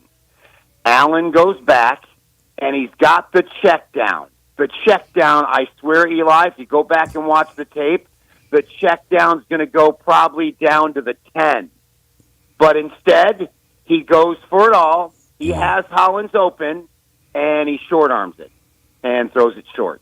And then they miss the field goal, and it's game over. And I said to myself, when the play is there to be made, Josh just doesn't make the right play in the playoffs. Now, fast forward to last Sunday, the 4th and 5 play. Did you see it? Yeah. Did you see the running back coming out of the backfield on the left side? Yes, wide open. Wide, gone. Probably down to the 20, maybe? At least, yeah. There wasn't anybody within 15 yards of him. Yep. So you go to the line of scrimmage. Forget he got it on 4th and 1. Listen, you got the ball. You're down 3. This is it. This is it. This is it. This is get the monkey off your back. Go to the line. Look at the defense. Could I be getting a blitz coming over here? Okay. If I do get the blitz coming from over here, I know where I got to go to the back out of the backfield. And he again, big play in that moment, didn't get it done. And I said this. People called me out of my mind. I said when they blew the 13-second defensive game plan against the Chiefs, I said, not because I was pissed and I lost money, I just said Sean McDermott will never win a Super Bowl with the Buffalo Bills. He's just not a good enough coach under pressure. And I'll stick by that because the Ravens are getting better. The Bengals are always going to be there. It's not just about Buffalo. Buffalo didn't beat the Ravens. The Ravens beat themselves. And I'll take that to my grave, that Buffalo had no right beating Baltimore. At all. None. They went up and down the field on them all game long. The Buffalo Bills, the Ravens beat themselves. So with that being said, it was fun to watch and get the win and watch Buffalo waller in that pity because I will never forgive that franchise, that coach for that 13-second debauchery. I had a year of therapy that I had to go through for that nonsense. So that's it. So here we are. So where was the wiffle ball bat? Why were you bringing out the wiffle ball bat? because I'm on a roll in college basketball, and on Wednesday night, I took LSU at home plus 12 over Auburn, and I watched the guards of LSU turn it over 15 times in the first half and give up 12 offensive rebounds in the first half. And then in the second half, I watched the coach make no adjustments and watch offensive rebound after offensive rebound after offensive rebound. And this is how bad Auburn played and how bad LSU played, and they were still right there. If I were to tell you at the end of the game, hey, guess what? In that LSU-Auburn game, Auburn had 25 offensive rebounds and got 20 turnovers from LSU. How many did they win by? You'd think they'd win by 40. Oh, God, yeah. With 1 minute to go in the game, it's an 11-point game. And Auburn comes down, misses, offensive rebound, gets a deuce. Down comes LSU. They make 1 or 2 free throws. So that puts it on 12. And down comes Auburn. They miss. What happens? Offensive rebound. Another bucket. And they lose by 14 on plus 12. It might have been 13. I don't know. It might They have lost been by 13. 13. It was 87-74 was the final. Yep, that was it. Another offensive rebound. Ugh. So they're down 11, 36 seconds to go. They get the miss, offensive rebound 15, and then we get a dunk at the buzzer and cut it to 13. So I almost grabbed the wiffle ball bat and drove down there. Did you play high school basketball? I did. Do you remember when they put the plastic bubble on the rim so that you just box it out? Oh yeah, we had a little thing. We had a metal thing that where you literally could not make a shot. I swear to God, I still hear Coach Hersey's voice in 4th grade basketball camp. I still hear it. You don't box out, you can't play for me. I still hear it. That's 60. That's 54 years ago, and I can still hear Coach Hersey in 4th grade Midland Community Basketball Camp, Midland High Basketball Camp. If you don't box out, you can't play for me. 25 offensive rebounds. So anyway, bounced back last night. Western Kentucky got a nice win there. That was another game that's crazy. If you watched it, I have Western Kentucky minus 2.5. They're up 5 with 12 seconds to go. Kid for UTEP goes in, lays it up, cuts it to 3. They foul him. So now, of course, he makes free throw, puts it on 2. Now you get a pass over the top, the breakaway. He can dribble it out, and I lose by 2, lose by half. Instead, he goes in and gets you the layup, win by 4. I mean, you can't make this. You can't make it up, man. So the heartbreak of LSU and the WTEP. So there you go. I've made the last 2 nights. I've made 3 bets. They've all been second half college basketball bets. I've won them by 1 point, 1 point, and a half point. So I feel like I'm due to lose like the next 5 bets I make because I can't get that lucky. I've had 22 of my last 33 in college basketball. I'm 6-3 my last 9. My 3 losses were by a point, and a point and a half. Think about that. All right, here we go. Early numbers. I'm going to give you some early. Give me some early stuff here. What are we looking at for your listeners so they can process about what I'm going to tell you? Because what I'm about to tell you is going to blow you away. And then I'll give you 3 college basketball plays that I like on Saturday. Super Bowl. If the point spread is 6 points or less, the straight-up winner is 30-1 against the spread. Wow. Which that makes sense. If the point spread 6 points or less, the straight-up winner is 30-1. So this Super Bowl, pick your winner, bet a money line. Or Kansas City, lay the points. If you like Philly, take the money line. Mm-hmm. Because the straight-up winner is 31 against the spread if the point spread is less than 6. Now, if the point spread is 4 points or less, the straight-up winner is 23-0 against the spread. Wow. Think about that one. Now, so which one do you know which Super Bowl it was that they didn't cover? I believe it's the Carolina Panthers, New England. Okay. New England was 4.5, and they won in overtime by 3. Okay. 4 points or less, 23-0. Patrick Mahomes in the playoffs. If the point spread's 3 points or less, 8-0 against spread. Now, Patrick Mahomes has 8 days or more of rest, 33-5 straight up.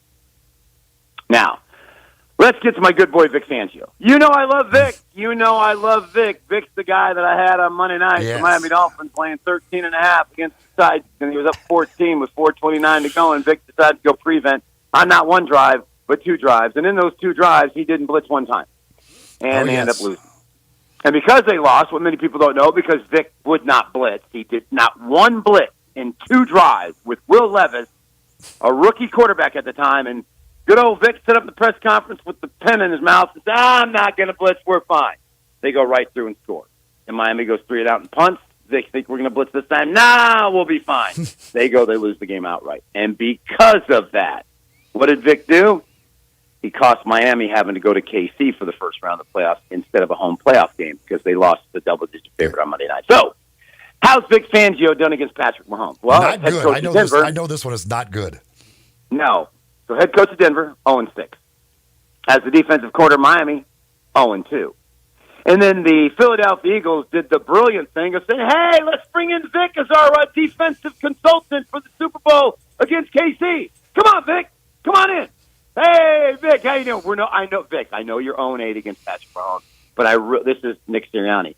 Vic, I know you're 0-8 against Patrick Mahomes. Come on in, Vic. Sit down. I want you to help my defensive coordinator game plan. I know you're 0-8, but so it's your time, Vic. 0-9 against Patrick Mahomes.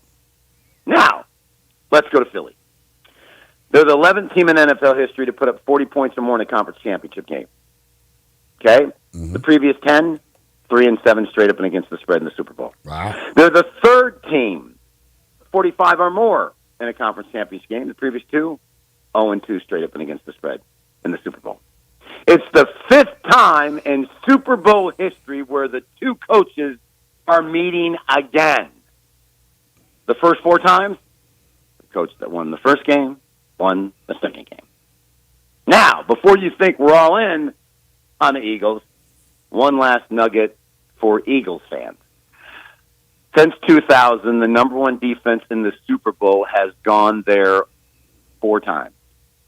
The 2000 Ravens beat the Giants 34-7. The 2002 Bucks beat Oakland 48-21. The 2003 Patriots won but didn't cover. That was the 32-29 game in OT against Jake Delhomme and the Panthers.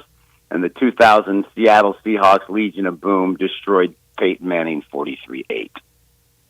So there you go. So everything is pointing towards Kansas City except for that one. For that one. So, and then that takes me back to one thing for your listeners to ponder. If you're going to take Philadelphia, you're going to take them for the very same reasons the Buccaneers were able to beat the Kansas City Chiefs.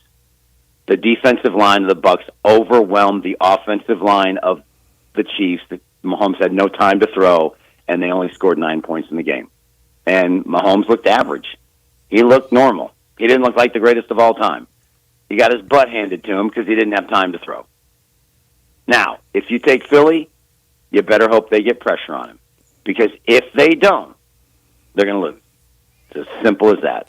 No matter what, you look at the game, see the game, if Patrick Mahomes has time to throw, he is going to beat you. You have to get pressure on him all game long. And if you're going with a defensive coordinator that doesn't like the blitz, then Fangio is going to have to come out of his normal way he does things. If you haven't seen The Dynasty on Apple TV about the Patriots, you have to watch it. It's one of the greatest things you'll ever watch in your life.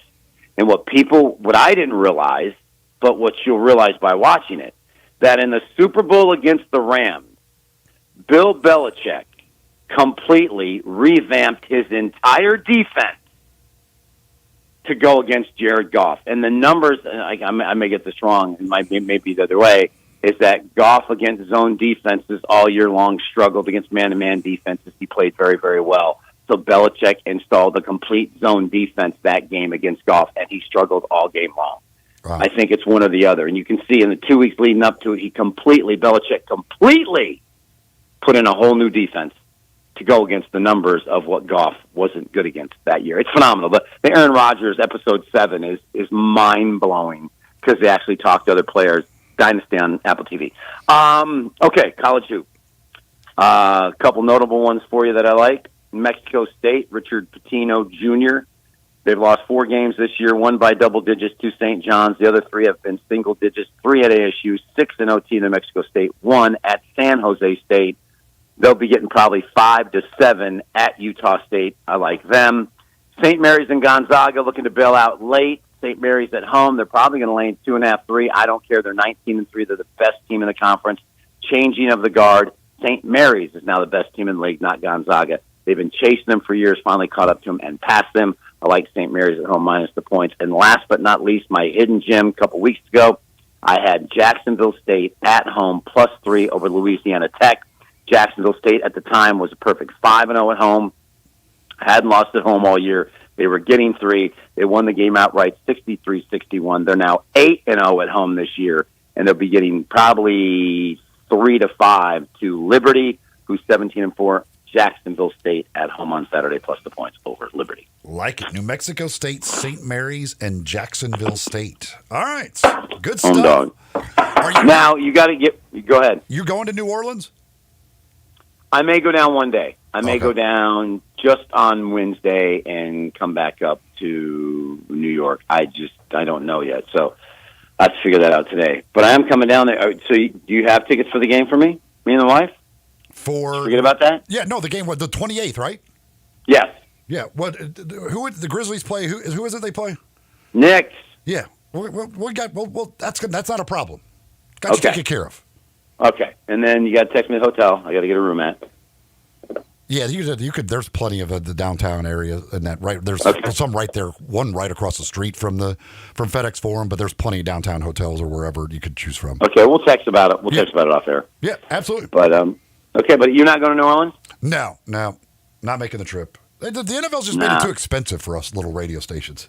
It's true. It's true. Radio Row is not. The last 2 years. I mean, Vegas was great. Last year, I didn't have to, I lived there and just drove down every day. It wasn't the same. Arizona, the year before, wasn't the same. LA wasn't the same.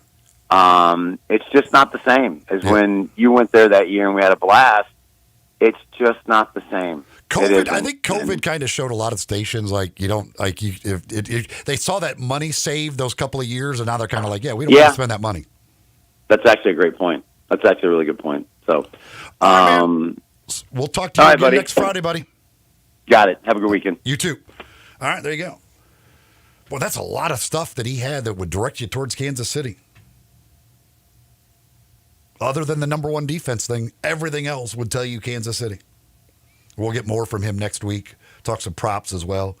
But college basketball, he's got New Mexico State, St. Mary's, Jacksonville State as 3 games that he likes for this weekend. We'll take a break, come back, wrap it up for the week, wrap it up for the month as well. Sports 56 mornings here on Sports 56 and 98.5 FM.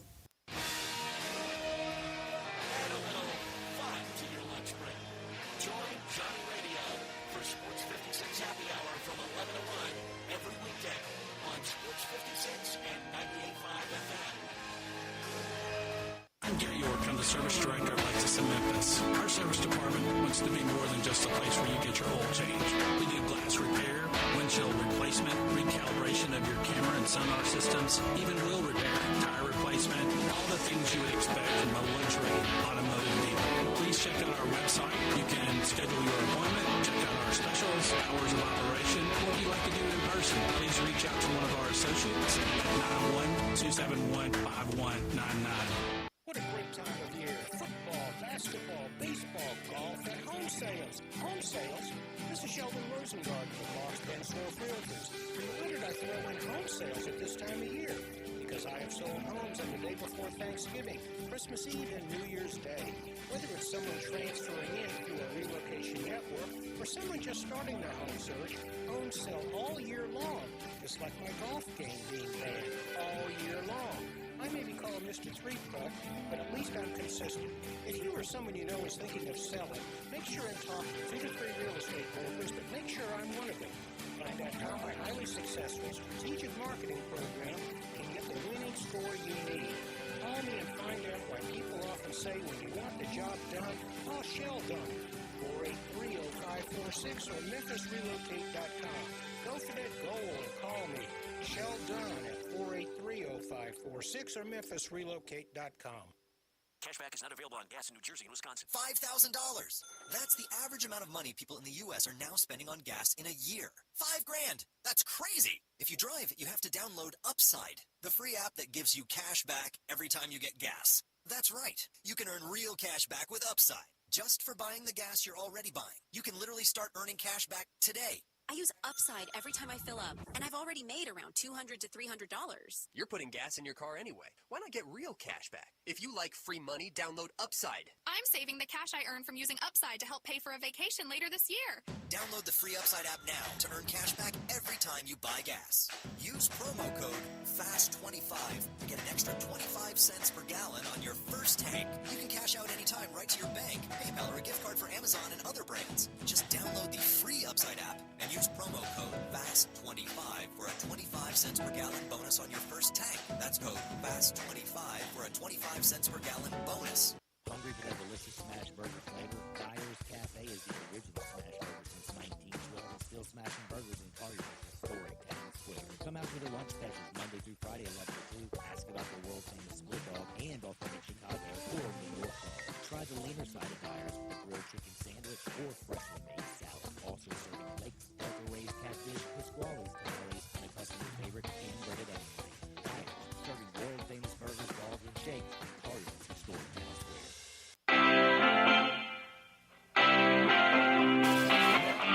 Sports 56 mornings on Sports 56. This hour brought to you by James Flores and once again, Greg Gaston. 9:51 here in the Family Leisure Studios. Final segment of the day and of the week and of the month as well for us as we wrap up the month of January. Of course, you don't have any. Well, I guess you do have football this weekend with the Pro Bowl games continuing. Elijah, did you watch any of the Pro Bowl games last night? I confess I did not watch a single second of the Pro Bowl festivities. I did not. I watched. I will, as everybody else says, like, well, you watch that stuff? It's way better than what the Pro Bowl used to be. Oh, yeah? Like, because here, it's actually, the funny thing about it is these things that they do, first of all, most of the guys don't really know the rules of, like, they're like their last night when they were doing the catch thing with the receivers and the defensive backs, you could tell they really didn't know for sure what they were supposed to do and what the rules were. But they just kind of do it and they just have fun and they don't really care, but they're trying at the same time. It's a weird combination. Like the quarterback thing, I thought was like as cool, and Jared Goff was dominant, but like they threw in the trivia portion of that, so he had way more time than anybody else because his partner, remember who his partner was that did the trivia portion of it, got all of them right. Whereas like Joe Burrow's partner got like 2 questions right, and it was extra 10 seconds for every question you got right. But like the dodgeball, I think the dodgeball's fun. And like those guys, like watching big offensive linemen try and throw a dodgeball is kind of funny to me. They had the relay race where you had to like carry the football 40. It was a 40-yard dash, basically, and then you would hand it off, and the other guy would run back the other way.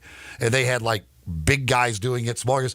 But in every one of them, one of the teams would drop the football. So, like, it was like, well, that sucks, because they couldn't do the handoffs correctly in that thing. But, again, and then Sunday, they've still got a few of the competitions, and then they'll do the flag football game. The NFC has a 14-7 lead after last night. So Eli Manning, the Chiefs going for 3 in a row. Eli also going for 3 in a row in the Pro Bowl games over Peyton. And the NFC has the 14-7 lead. I think there's 3 more games or whatever they got to do, and then they'll play the actual flag football game. And the score will start for the flag football game with wherever they get 3 points for each one of these competitions. But they had the big guys spiking the football who could spike it the hardest. And I remember who was one. I had picked Dexter Lawrence. He finished second. It was Quinnen Williams, I think. It was the 2 defensive guys. Quinnen was like, basically it's scoring. You ever done the punching machine thing? Yeah. Like that's what the scoring thing was like. Only they're throwing it on the ground, and you had this little square with it. But then the number they would count like that. And Williams, I think, got like 983 or something like that. Like almost hit the 1,000 mark. It was, but again, it's entertaining. It's a little something different and fun. And again, I'd much rather watch that than the old Pro Bowl. It was, and the fact that the Grizzlies and Tigers were both later because that came on at 6:00 and was done, I think, at 7:30, made it good. So it worked out well. And I probably won't watch Sundays because there will be other stuff to do, and it's nice outside. Tigers play at 2:00 on Sunday? I'm not sure what time those things start on Sunday, but I probably won't watch on Sunday. Grizzlies are a night game Sunday. I want to say that the Pro Bowl stuff is right in the middle of the afternoon, probably going head-to-head with the Tigers game on Sunday down in Rice. So I probably won't watch Sundays, but on a Thursday night, killing time to wait for the Tigers and the Grizzlies to get started, it was somewhat entertaining as far as that is concerned. Another note out of the info, we talked earlier about the Justin Tucker stuff. I was just reading some Pro Football Talk had interesting. There has been over the past couple of years various things on Twitter and Reddit that basically alluded to this stuff about Justin Tucker. People saying that he had been banned from spas in Baltimore, saying that one person on Reddit talked about I think it was a friend or sister that worked in one of the spas and talked about how Justin Tucker did this stuff. So it seemed to come completely out of nowhere yesterday with this report from the Baltimore Banner. But they go back and look, and there have been through the last few years various things on Twitter and on social media alluding to the fact that this is something that they've heard about with Justin Tucker. So I don't know. Again, that doesn't make it true or whatever. But again, 6 different people coming out with these accusations, and they didn't know each other. And again, there's not even any lawsuits filed. This isn't they filed lawsuits now right now there is nothing as far as civil suits, anything, criminal charges, nothing. This is just a report by the Baltimore Banner, and they found these women and talked to these women. So I don't know. We'll see where it goes. Again, he was very, very strong in his denial of this and saying how absolutely false it was. But we'll see where it goes from here as far as any NFL investigation, which they certainly will do, and any other investigation as well. That'll do it for us today. Want to thank John Varlas, Matt Dillon, and Brandon Lang for joining us on the program as they do each and every Friday. We certainly appreciate them. Again, going to be a beautiful weekend weather-wise. Get out and enjoy it. Tigers Sunday afternoon, Grizzlies Sunday night in Milwaukee, and, of course, all kinds of great college basketball in the SEC and elsewhere taking place tomorrow. Wolo and Friends is coming your way next. For Greg and Elijah, I'm Eli, saying so long. Have a great weekend. We'll talk to you again Monday morning here on Sports 56 Mornings on Sports 56 and 98.5 FM.